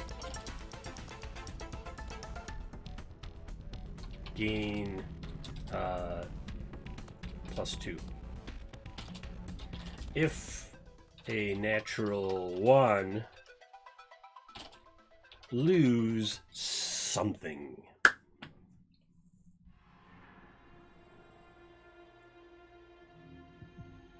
One charisma, 1 constitution, because it has burned away your insides.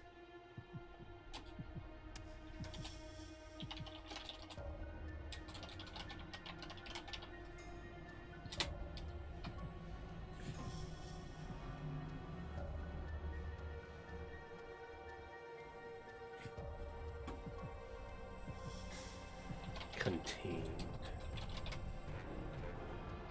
Big enough for everyone to read. Sorta. Here, I'll increase it. Alright. The Blood Fountain. Blood of the Titan boils deep within the Titan rock and rises to the surface, burning whatever it touches. It powers the floating island's movement. No.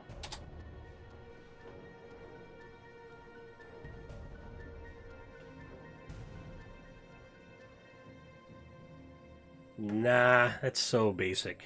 It's just not my style.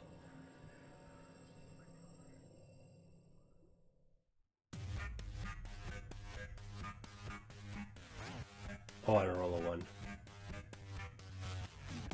I like this permanency thing on it all. If they succeed, they gain some. They get this permanent thing. If they get a natural 20, they get a slightly larger permanent thing. If they get a natural 1, they get a permanent constitution. It powers the islands of floating. That's multiple islands. Oops.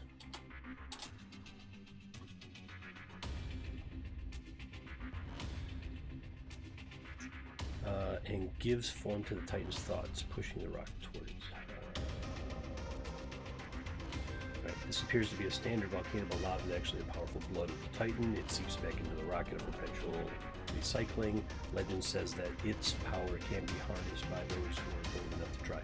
Titan's blood magic system is perpetually hot due to the power of Titan's spirit contained within, able to ignite flammable. I'm just going to say ignites. Able to is redundant. Ignites flammable objects upon contact. If consumed, creature must make a charisma saving throw, DC 14,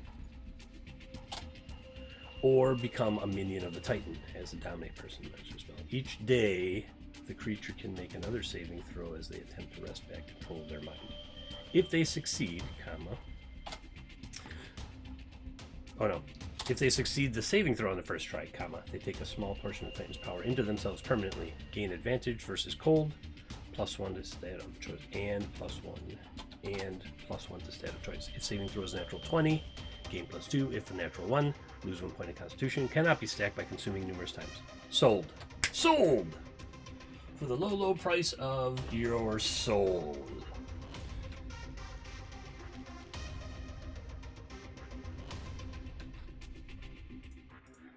Because you know some bard is going to be like, I drink it. I drink it in an attempt to seduce the Titan.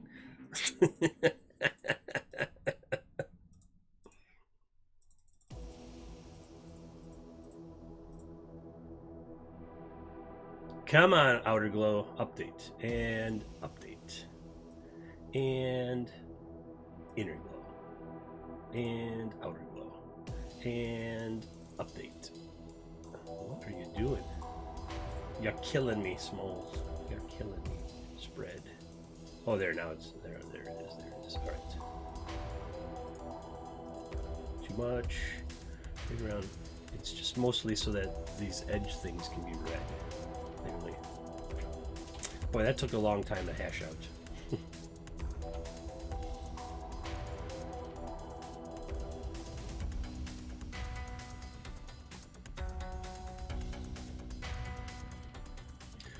Alright, so I got the plateau, I got the toppled hero, I got the right hand, I got the blood fountain. I need Titan Sword Falls and the Lost Temple, and then little blurbs about these other two, the Foot and the Desperate Kraken. The Desperate Kraken. It's desperately trying to evolve and grow wings so it can fly to safety. Okay. As a matter of fact, I might just put it right here in the middle on top of the map. No, I'm going to put it down here. Try not to cover the map. I'm trying to do like I did with the last ones and all the stuff around them. Oh, now those got to go on their own layer. They're on the wrong layer. So I got to make a new layer called Blood Fountain. Make it orange. Gold. Orange. Okay. And then I'm going to move these to that layer.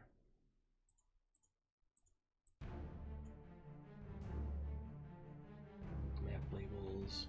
All right, let's zoom out here for a second. Too far, too far. Reel it in, reel it in. All right, the blood fountain goes away. The wrecked plateau goes away. The spider war goes away. The Titan's blood goes away.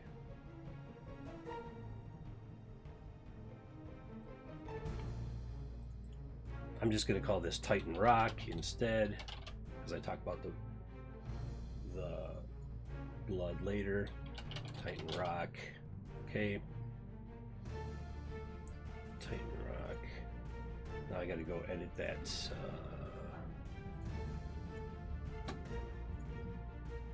Outer Glow again. Every time you change the words, you have to like update the preview. Turn it off, turn it on again. Come on, do something. Why does it do this? Why do you not want to be right? Oh, there we go. Okay. I don't like this one now. It's too bright. Too bright, too bright.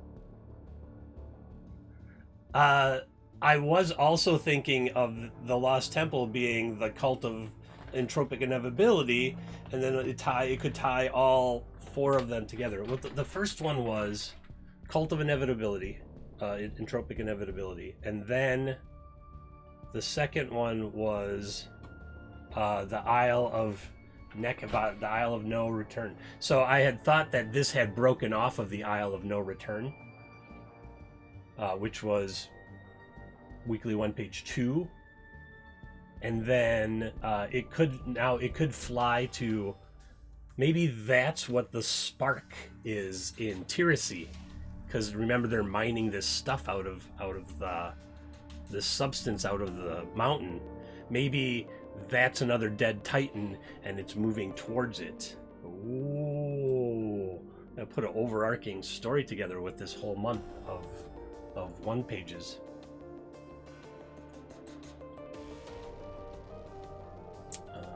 75 is too much.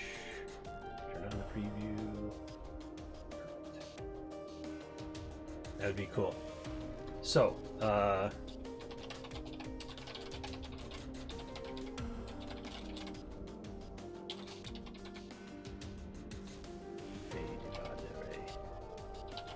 time ago.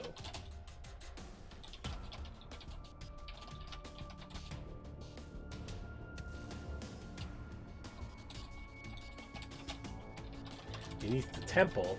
I was thinking of doing like a cave structure next week if I don't do a one-page RPG. Now I have a couple of ideas for one-page RPGs. Beneath the temple is the cult of entropic inevitability.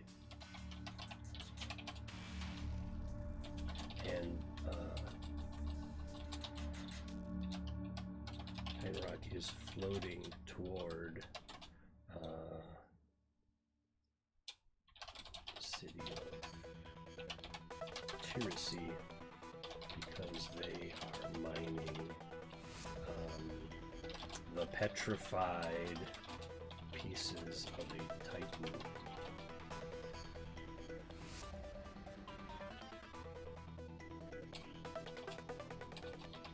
They call Spark.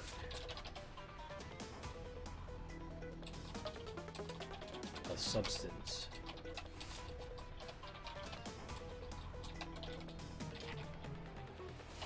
There it is. There's the whole overarching story for the month.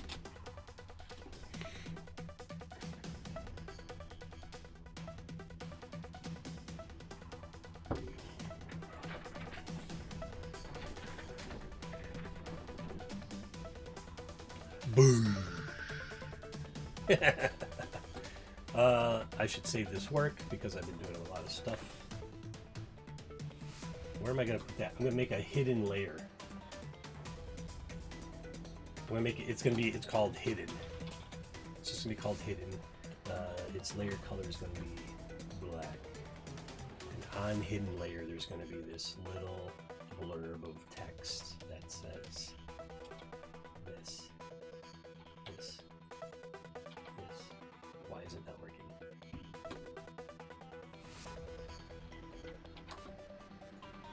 Oh, where did it go? Extract.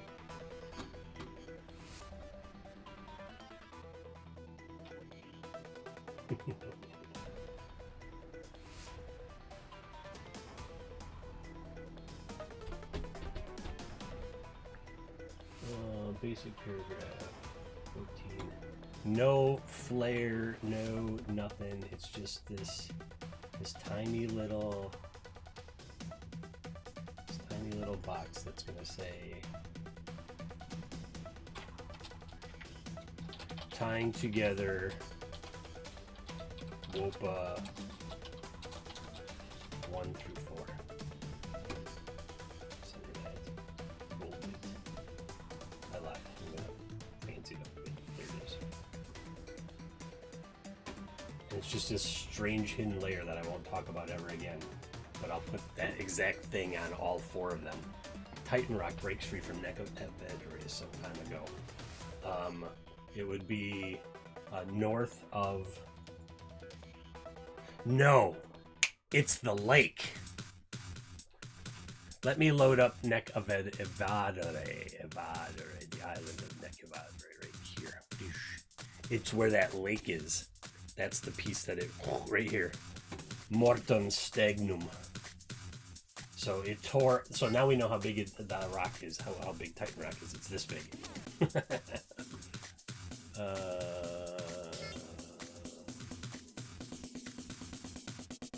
There we go. So this lake formed. This lake formed because Titan Rock ripped out of it and it flooded. I should see, now they always say rivers don't split. Untrue. Rivers do split sometimes. So it filled, but it's right next to the marsh, so that's why it's dead. That's why it's the dead lake anyways, because it's salt water. Nothing is really growing in it. But it's right next to this swamp, so it just randomly filled up. But yes, I love it. Yes, I'm gonna take this whole thing, right here, and then I'm gonna create a hidden layer. I gotta redo this one too because all of its stuff is on the same layer, just called text scrolls, and I don't want that. I want to split it. Oops, I want to change this to black. I want to call it hidden, and then I'm gonna paste this thing right here. That's it. It's just gonna be this. Oh, I gotta put the that on everything. So I have to work on this one a little bit more. I gotta fancy it up a bit before I can send it off. Yes. So now there's just this hidden thing that's going to show up on all of them. Save, close, open. City of Tiracy. I'm going to zoom in right here. I'm going to put it right there.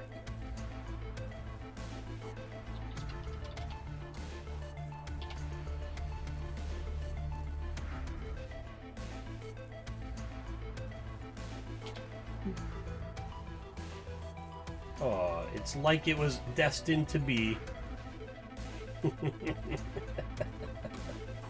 Destined to be. Alright, now all the way back to the cult of entropic inevitability, which was way too large. It was a whole bunch of work. And now it even has more purpose. Let's see if I turn everything on. See if there's a spare ounce of space left. There's not. I jam-packed this thing full of stuff. Oh, there is. No. Look at no text box shows up right here. Hidden.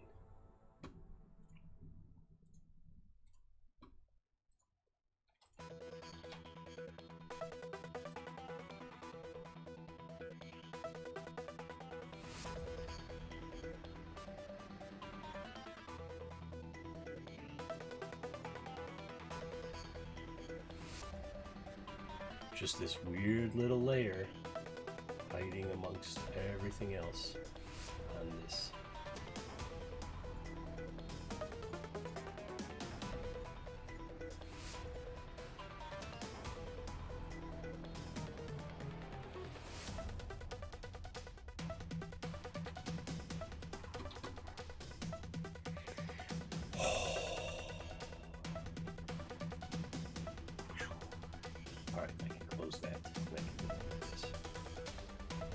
Remind self, work on the island again. Connected to Bobbery to get this stuff. Okay, okay. So now this temple, Lich,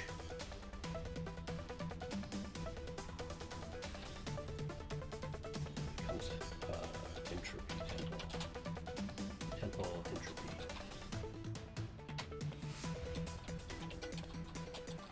Entropic temple. Here's the story. it's all coming together now. Here's the story. It's going to come together after I take a quick break.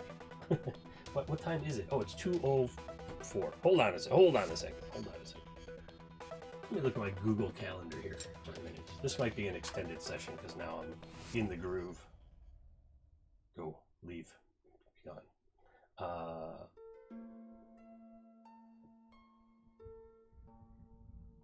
What? Minneapolis reaches, $27 million settlement. Holy cow. Interesting that it happened this week when the trial of Derek Chauvin is going on as well. All right, I'm slated to have DM prep today, and that's the only other thing on my schedule. Extended WOPA. I'll be back in minutes.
Okay, I'm back, and I have to turn the music off for this for a moment. If I was a musician, this would have a song that went with it, and it would be to the tune of Fraggle Rock, and it would go something like, "Come and sail away, float over the world today, come and sail away, up on Titan Rock."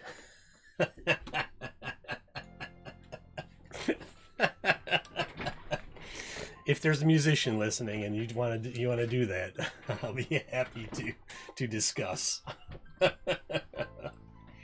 All right, extended weekly one-page adventure day. Thank you, Ashley. It would just be an awesome song. Hilarious. Look, this adventure has its own song to sing. Okay, I've also established the idea of, one might think to themselves, self, isn't it weird that a cult that worships entropy builds a temple? That would be weird, except that I have an idea. I have a cherry tomato skin stuck on my tooth here. Don't look, everyone, don't look.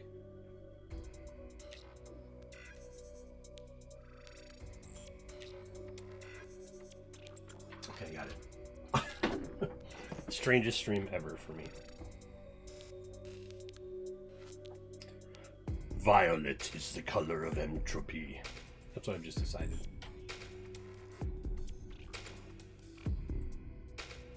I'm gonna put it like right there, because then if I make another one, this can be right there, can be, yeah, that'll be Titan Sword Falls, that'll be Entropic Temple.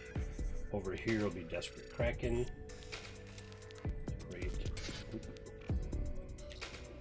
Right here will be Entropic Kraken. I mean, Entropic Kraken, Desperate Kraken. And right over here will be the Exposed Foot. And this one just rise up a bit.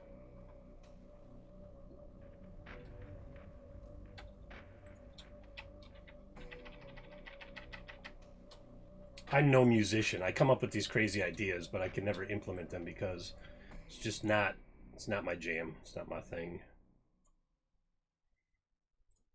All right, I'm gonna shrink this down to like right there. That's what I'm gonna allow myself for the, right there, actually. I'm gonna allow myself that much for the foot.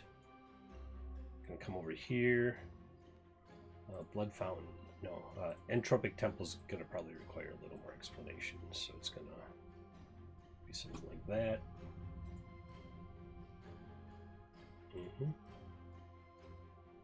Do that, and then this one's probably gonna need a little more space too. I'm just gonna. All right, cool. So I'm gonna give myself that much space to finish this map, and then I'm done.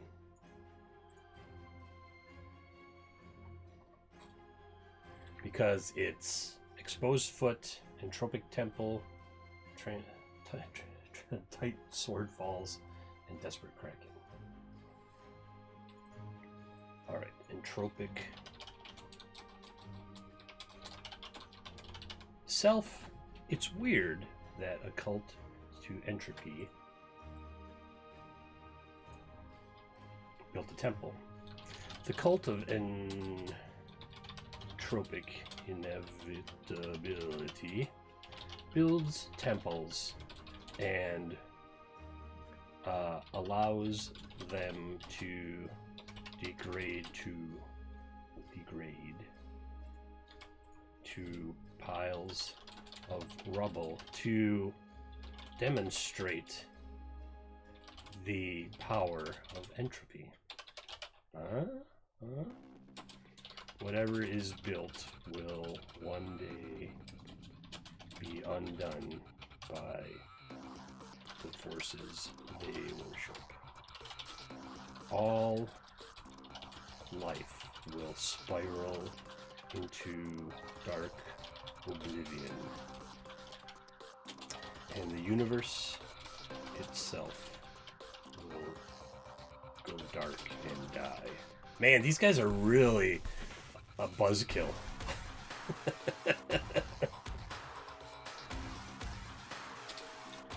Beneath this temple is an...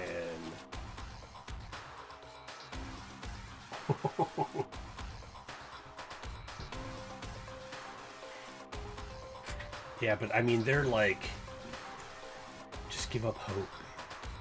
You're all going to die.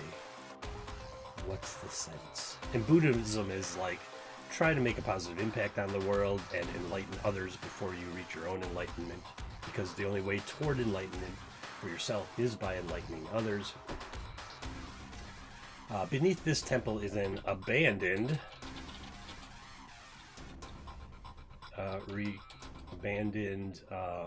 cult headquarters. See Wopa number 1. Aha!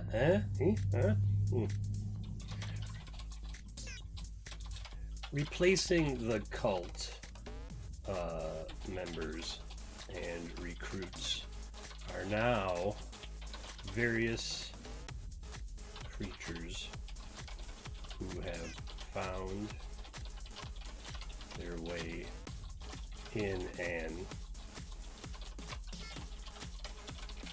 now it becomes a different type of dungeon crawl. Wopa 1.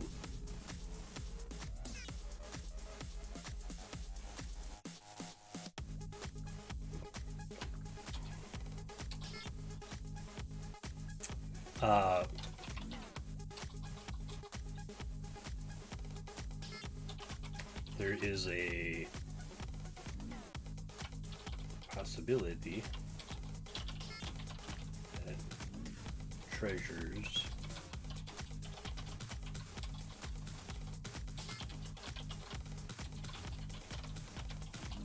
abound within its halls, abound within its buried halls.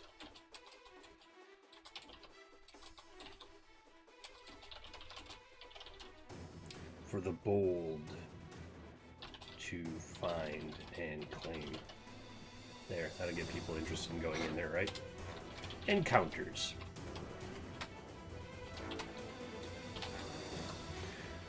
Alright, encounters. Someone roll me a D100, exclamation D100, please, if you would be so kind.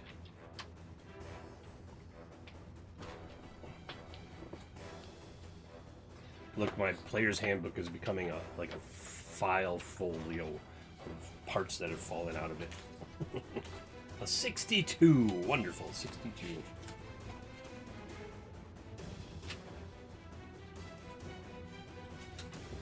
Assemble that loose collection of pages. All right, let's see here. 1, 2, 3, 4, 5. 25 was that. So 6, 7.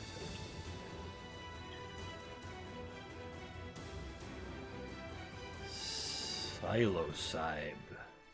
Psilocybes are sentient humanoid mushrooms originating deep underground. Many psilocybe historians say that their people emerged from naturally occurring pockets of magical energy that pool deep within the earth. Oh my god, it's perfect!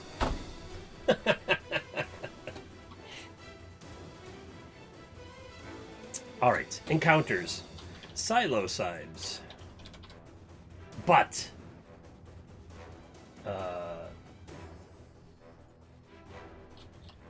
Titan minion psilocybes.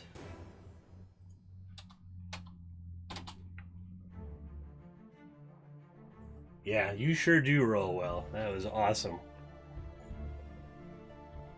Titan minion psilocybes. Giant spiders. Because they're already on the island, they probably found their way in.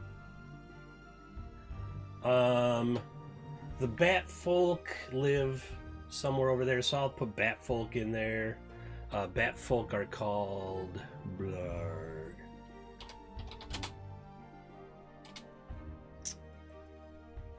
They probably have a specific name in cultures and ancestry. Nope.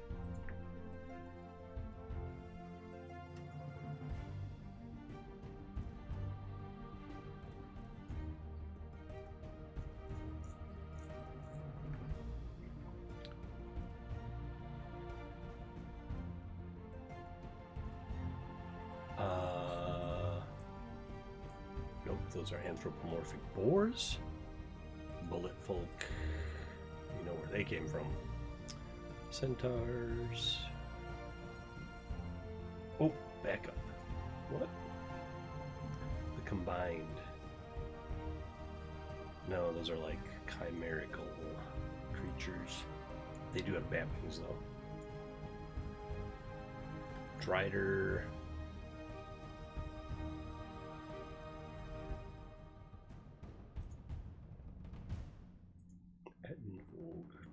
Hobgoblin, Kraken. It might be in the other book. It's the scientific name for bats. Bat.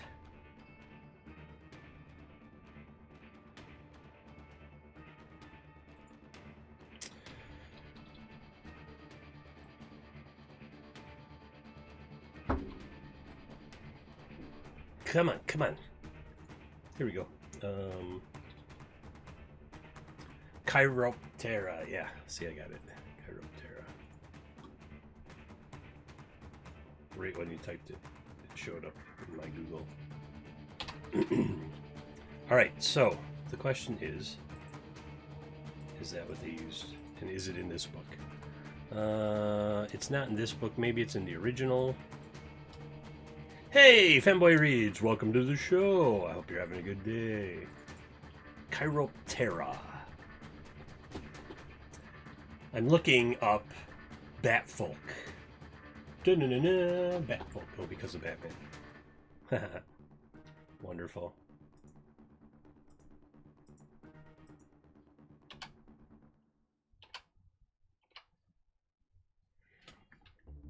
It's just called Batfolk in custom ancestries and cultures. Batfolk are humanoids with a chiropteran ancestry, complete with large ears, fur, and leathery wings. Batfolk are humanoid with black and leathery skin, though they also have short brown fur covering much of their body except hands, feet, and face. Man-bat. Large bat-like ears, black eyes, leathery wings that stretch under their arms to their torso from their wrists to their waists. Exactly. Echolocation. Oh, awesome. All right, so I've got giant spider, bat folk.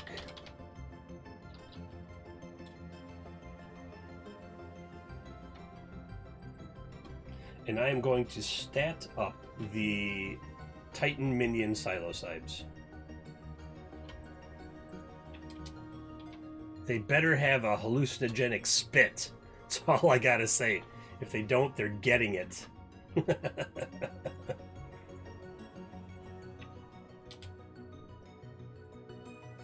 NPC stats. Medium. Oh, wrong window. Medium humanoid. Alignment. So for most of these manimal type creatures, I'm using Ancestry and Culture from Arcanist Press, available on DriveThruRPG. It's an alternative way to create PCs and NPCs instead of using the race aspect of Dungeons and Dragons. So, psilocybes are sentient mushrooms with a roughly humanoid shape. From their stalks sprout fibrous arms and legs with which they interact with their environment like any other humanoid might. Their stalks end with a cap that serves as their heads, complete with a face and the ability to speak. As mushrooms can vary widely in shape and color, so too can psilocybes. Your psilocybe character has several distinctive features due to this ancestry. They mature incredibly quickly. You mean like the day after it rains and then it's warm and sunny? Well, they can live up to 50 years, though. Short, with a wide variety of forms. Some are thick and stocky, while others are thin and willowy. These are going to be bluish. In all cases, they are very light, weighing no more than 25 pounds, regardless, size is small. Small, humanoid. Hallucinogenic spores. Yes, yes, yes. alignment, spend countless hours in contemplation, sometimes using their own hallucinogenic spores to aid their reveries. These such cerebral practices leave them with a distinctive, albeit removed, attitude about life. As such, they tend towards neutrality. Good. I'm just going to call them neutral. And I'm going to make that...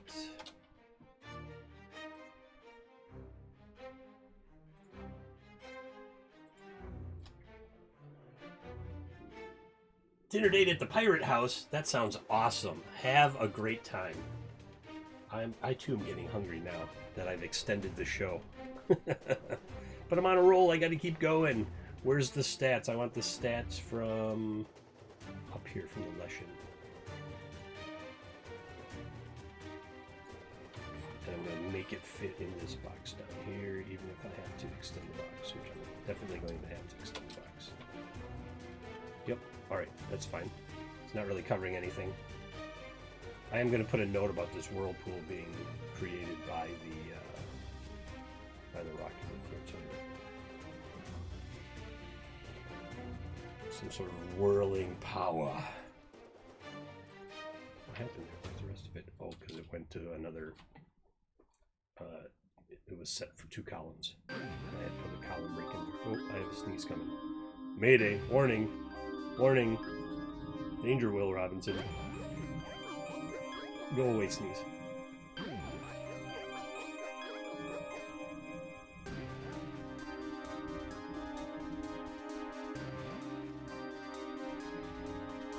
Okay. Titan Minion Silocypes. Man, this is awesome. Alright. God, I hate to say roll 46 in chat again. 9, 10, 11. It works. Alright, they have the strength of 11. I'm just going to roll 46 here. Unless audience members have dice handy. If you do have dice handy, start rolling 46. Ooh, 6 and 10. Very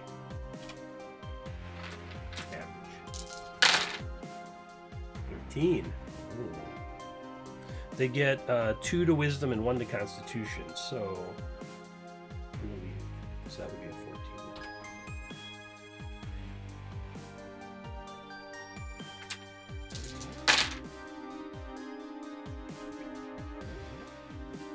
And 14. Okay. 11, 13, and constitution of 14. These are some handsome mushrooms. Thanks for the rolls, Steve. All right, 11.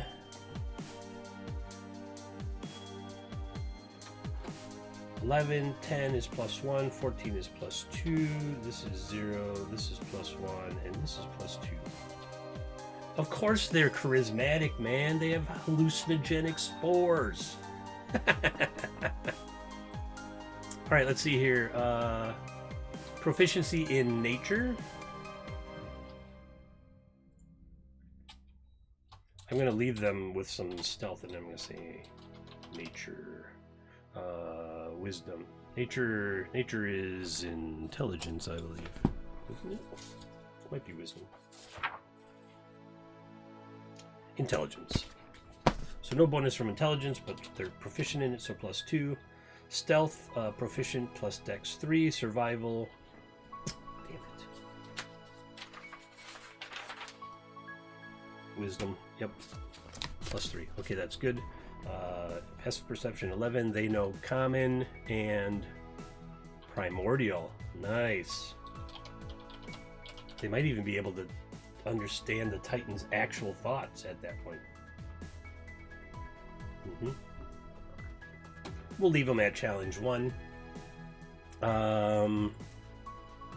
They're sentient fungal growth. They have type plant. Sentient, small, human. I'm going to say humanoid plant. I guess I just call them plant. Technically, small plants, neutral.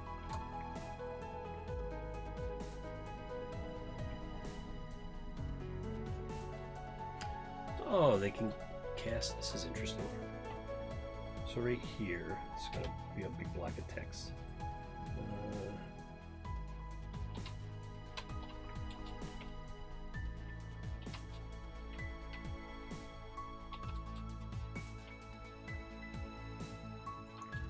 Once per long rest. All right. You can speak. Just going to change everything, and then I just go back in and change that to bold, not italic. All right, you can speak. You can cast Speak with Animals, mushrooms only, to speak to non-sentient mushrooms once a day. Wisdom is your spellcasting ability for the spell. 1 per long rest. Period. Cool. Psilocybe naturalism. Oh, that doesn't matter. I already did it. Base speed is 25, so they're a little slower. They are, I mean, walking mushrooms. Come on.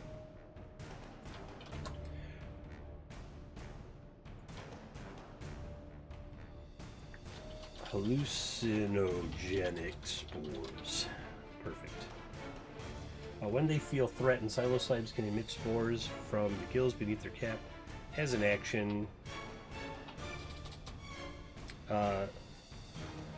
it's not U. I'm taking the U out because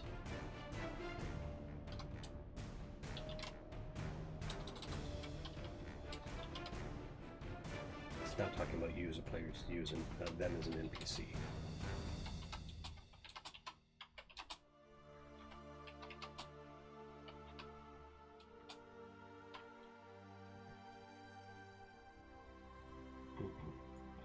Once per rest period.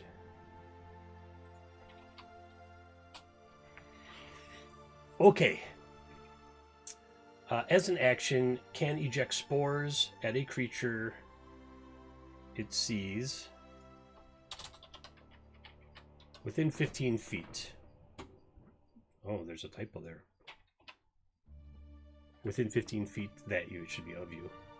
The creature must make a DC 11 Constitution saving throw or be poisoned for 1 minute as vivid hallucinations begin. The poison target is blinded while it hallucinates. The target can repeat the saving throw at the end of each of its turns, ending the effect on a success. Once per rest. And then Fungal Friends is once per long rest. They do not have Wild Hunt. What's up, chill out and friends? Welcome to the show. We are talking about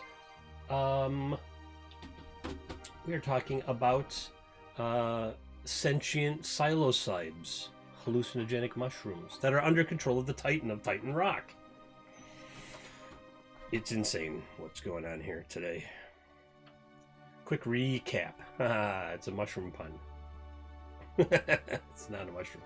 It kind of is a mushroom pun. All right. The toppled head, the toppled hero over here, is worshipped by Leshens, which are like blue or gray-skinned elk-antlered humanoids. The blood mountain right here is not a volcano. It's actually the boiling blood of the Titan that rises to the surface through cracks in the rock and then seeps back down and continues this cycle. It cools, it gets hot, it cools, it gets hot. Very geothermic. It's also part of what is powering the floating island. The Titan's blood is a magical substance. It's always hot. It ignites flammable things. If you drink it, either you will be controlled by the Titan or you will get some super cool stuff like +1 to any stat of your choice and advantage against cold. This is going to be the exposed foot. Something, something, something exposed foot. Over here, this will be Titan Sword. Oops.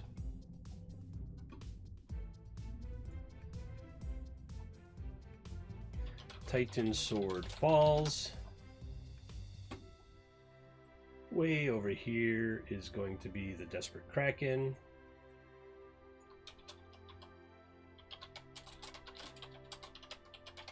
Now, there's a spider war going on over here. Now, there's a secret hidden layer that will be in all of the adventures, and it says right here. And I think WOPA 5 is going to be the internal caves of this Titan Rock. Titan Rock breaks free from Nek Evadere some time ago. That was number 2. Beneath the temple, which I'm working on right now, is the Cult of Entropic Inevitability, number 1.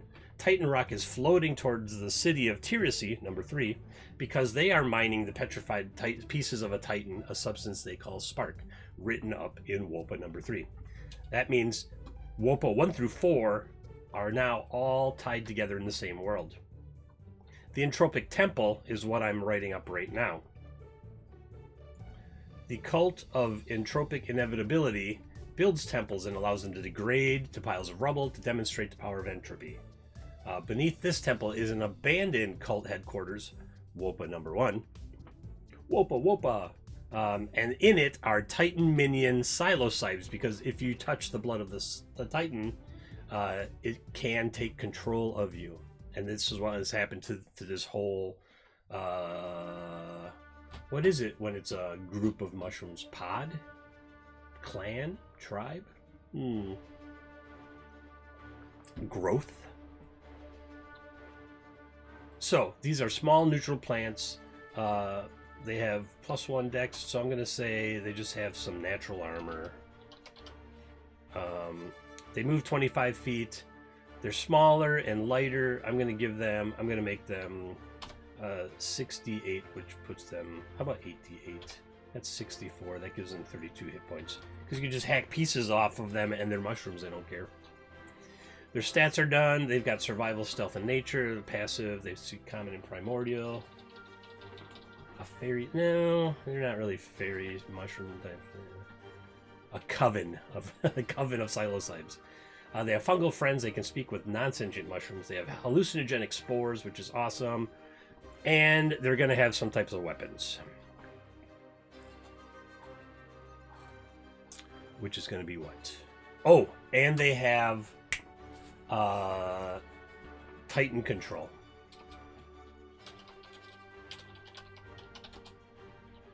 These psilocybes. These psilocybes have been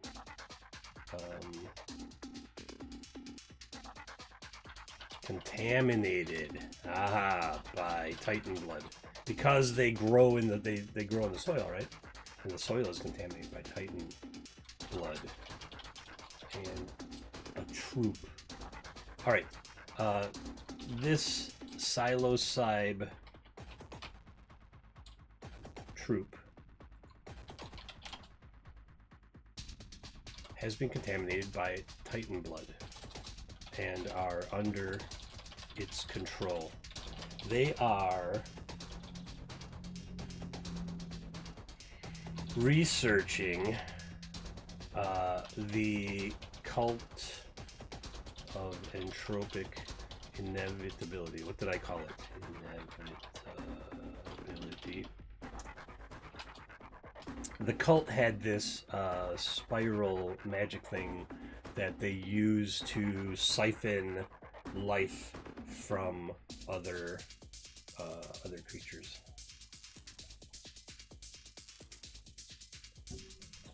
I don't think I gave it like a specific name. I'm going to go into, I think number 10 is the one that gives me a bunch of information about it.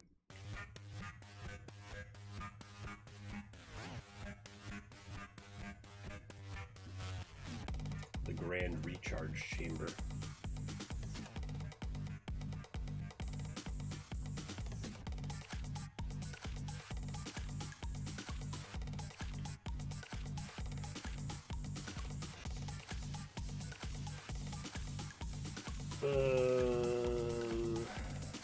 What's going on there? That's a weird.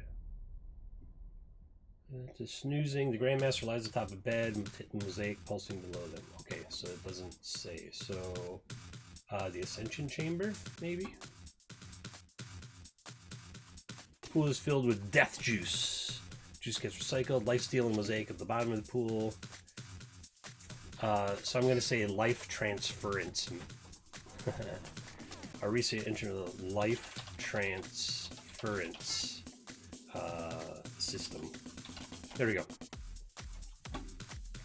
Cool. So now, no, I don't want to say the changes.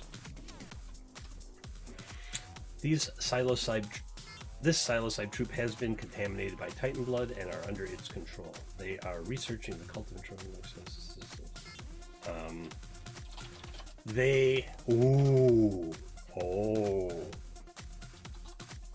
their spores may transfer the Titan's control to those who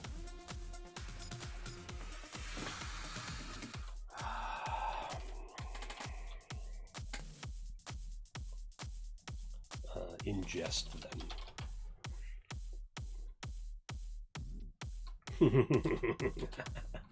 Oh man, I'll make it really low, like we'll say charisma DC 10, because it's like a really low level dose, dude.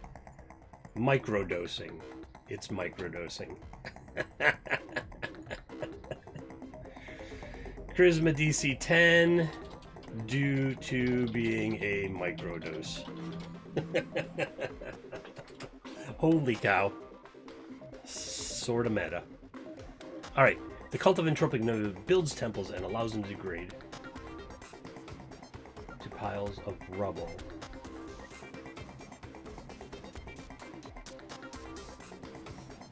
To demonstrate the power of entropy. Whatever is built will one day be undone. I'm just gonna this is their mantra. Whatever is built will one day be undone. All life will spiral in dark oblivion, and the universe itself will go dark and die. Save some space. Beneath this temple is an abandoned cult headquarters. The one placing the cult members and recruits are now various creatures who have found their way in and taken presence. There's a possibility. Tales of treasure, magical and mundane, abound within its buried halls for the bold, waiting for the bold to claim it. Tales of treasure, no. Treasure, magical and mundane, abounds, treasure abounds. The dude abides, treasure abounds, within its buried halls, waiting for the bold to find and claim it. Good. Treasure, is treasure singular or plural? Treasure abounds, treasure abound, treasures abound. Yes. Encounters: Titan, minion, psilocybes, giant spider, bat folk, spiders and bats and mushrooms. Oh my. What else might have creepy crawled its way into these, just to flesh it out a little bit?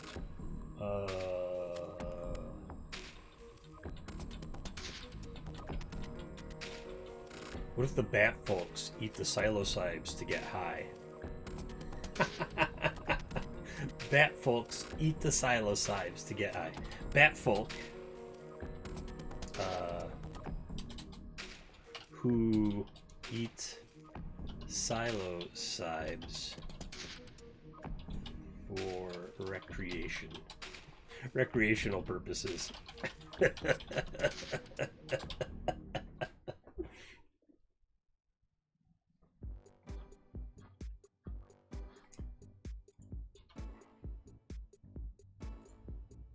That's amazing.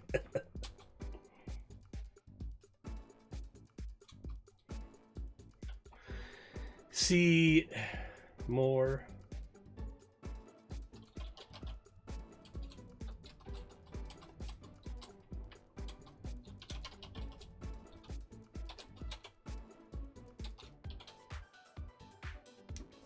All right, what do these psilocybes?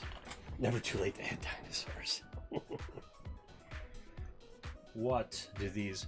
So there's the huge like 400 or 500 foot long dragon skeleton on Nek Evadere, which is the remnants of a mage duel gone awry, archmage duel gone awry. That, when that came crashing to the ground, that is what woke the Titan because of all of the magical energy swirling around it, and the Titan spirit then ripped this chunk of rock out, making Mortum Stagnum. and then it floated away. World building.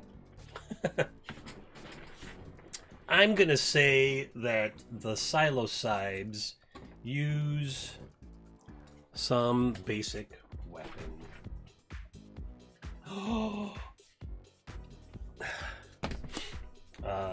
Dagger. Titan blood tainted daggers. I'm gonna need a little more space for this box now. Can't go down. Ooh, I can go up a little bit.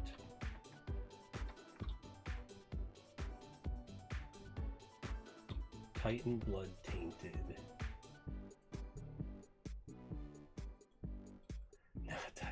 No.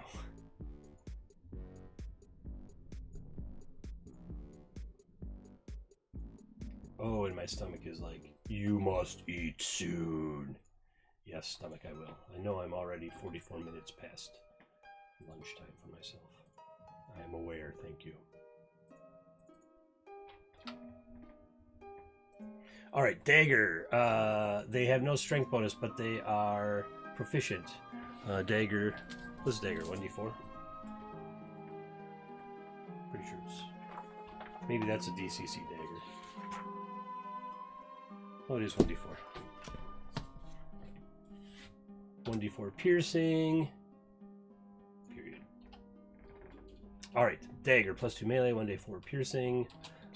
Titan blood tainted. On hit DC. It's another microdose sort of thing. So I'll give it a DC 10 charisma check, or that's pretty low, right? That's a 50-50 shot.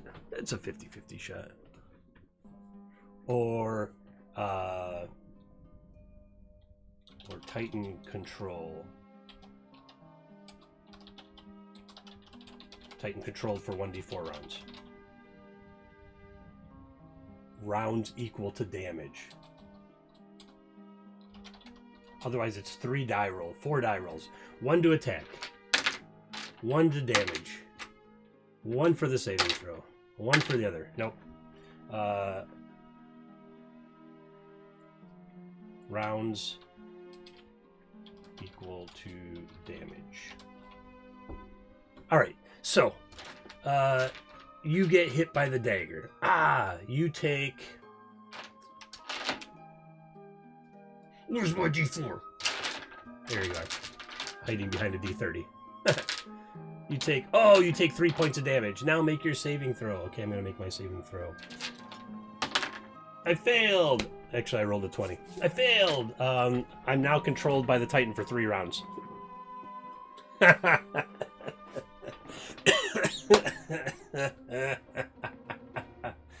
Oh, I love that. Players are going to hate that. But I certainly do like it. And I got it all to fit into that space. Amazeballs. Outer glow on the text, yes. Preview turned off. 50% opacity. 9, spread 14, screen is fine. Is it? It did not update. Update, turn not updated. Okay, good. Alright, there we go. Alright. Man, I've been having so much fun with this. I did blaze through the first 2 sessions this week, so do they not have Dex bonus either? Oh wait, that's a good question. Oh, they do. They do have a +1 Dex, so they can do that instead for the dagger, right? So, but not. It's just for attack, not damage, right? Versus that's a finesse, yeah.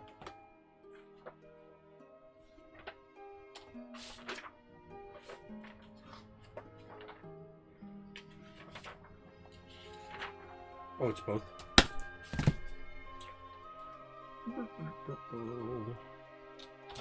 There we go. All right, good. Save.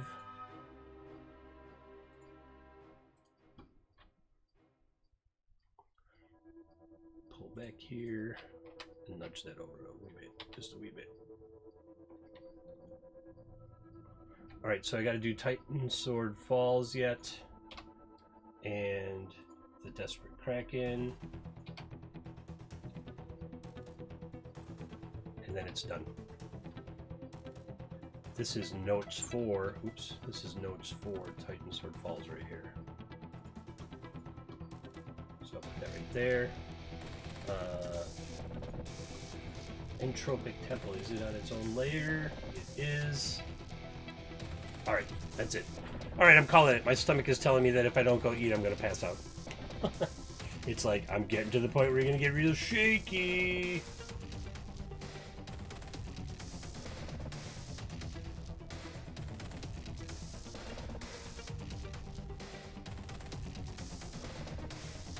You mean like what it wants done? It's right down here, I think.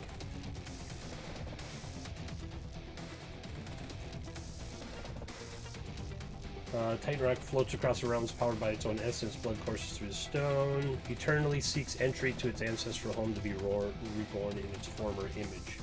And then over here, it's mentioned again. Awaken or animate beings that work to clear away some of the rocks to allow the Titan to travel faster. So the Psilocybes are tasked with researching the life transference of the cult of entropic inevitability. A bunch of the other ones are tasked with knocking off chunks of the rock that it doesn't need, so that it can get to where it's going faster. So they might be like working to knock this section off here. They don't want to knock that off because there's Titan blood in it. They might start chipping away over here on this edge, and then right around, maybe excavate the hand. So they might go and war with the spiders. This is cool. Then it's like a three-way thing. Titan Sword Falls, Toppled Hero, and the right hand are all at war with each other because the Leshens see the spiders as aberrations. The Titans' minions see them as being in the way of them excavating that rock, and then the minions and the Leshen might just have a difference of religious opinion, and therefore I thought they would be at peace, but I think there's going to be like a line right there. And then the falls themselves, since it's freshwater, is going to attract a bunch of other creatures. From like flying snakes from the plateau and stuff. Just noticed one thing. Oh no, it's okay, cool. Alright, that's it. I'm going to call it a day. I'm going to go get something to eat, check my mail, stuff like that. Let's see. Let me open up oh, I got a browser window here. Let's see who I'm following that is streaming just this minute. I suspect there might be one, maybe two. And then we'll do a raid. Thanks everyone for hanging out. Oh, TT2KB. What are they doing? Let's see what they're doing. Thanks for hanging out. Suggestions, interactions, everything like that. If you like where this thing is going, your last chance to get it is in chat right now. Oh, they're just showing the 3D printer. That's not very entertaining, is it? Is testing a repair on his printer. Is broke for a while and he got it working again. Meh. Let's raid. What's this? Board Gamer. Let's see what they got going on. We'll raid someone I don't follow for once. Just maybe make some new friends.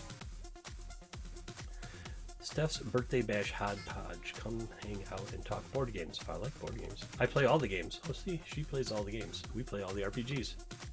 We should be friends.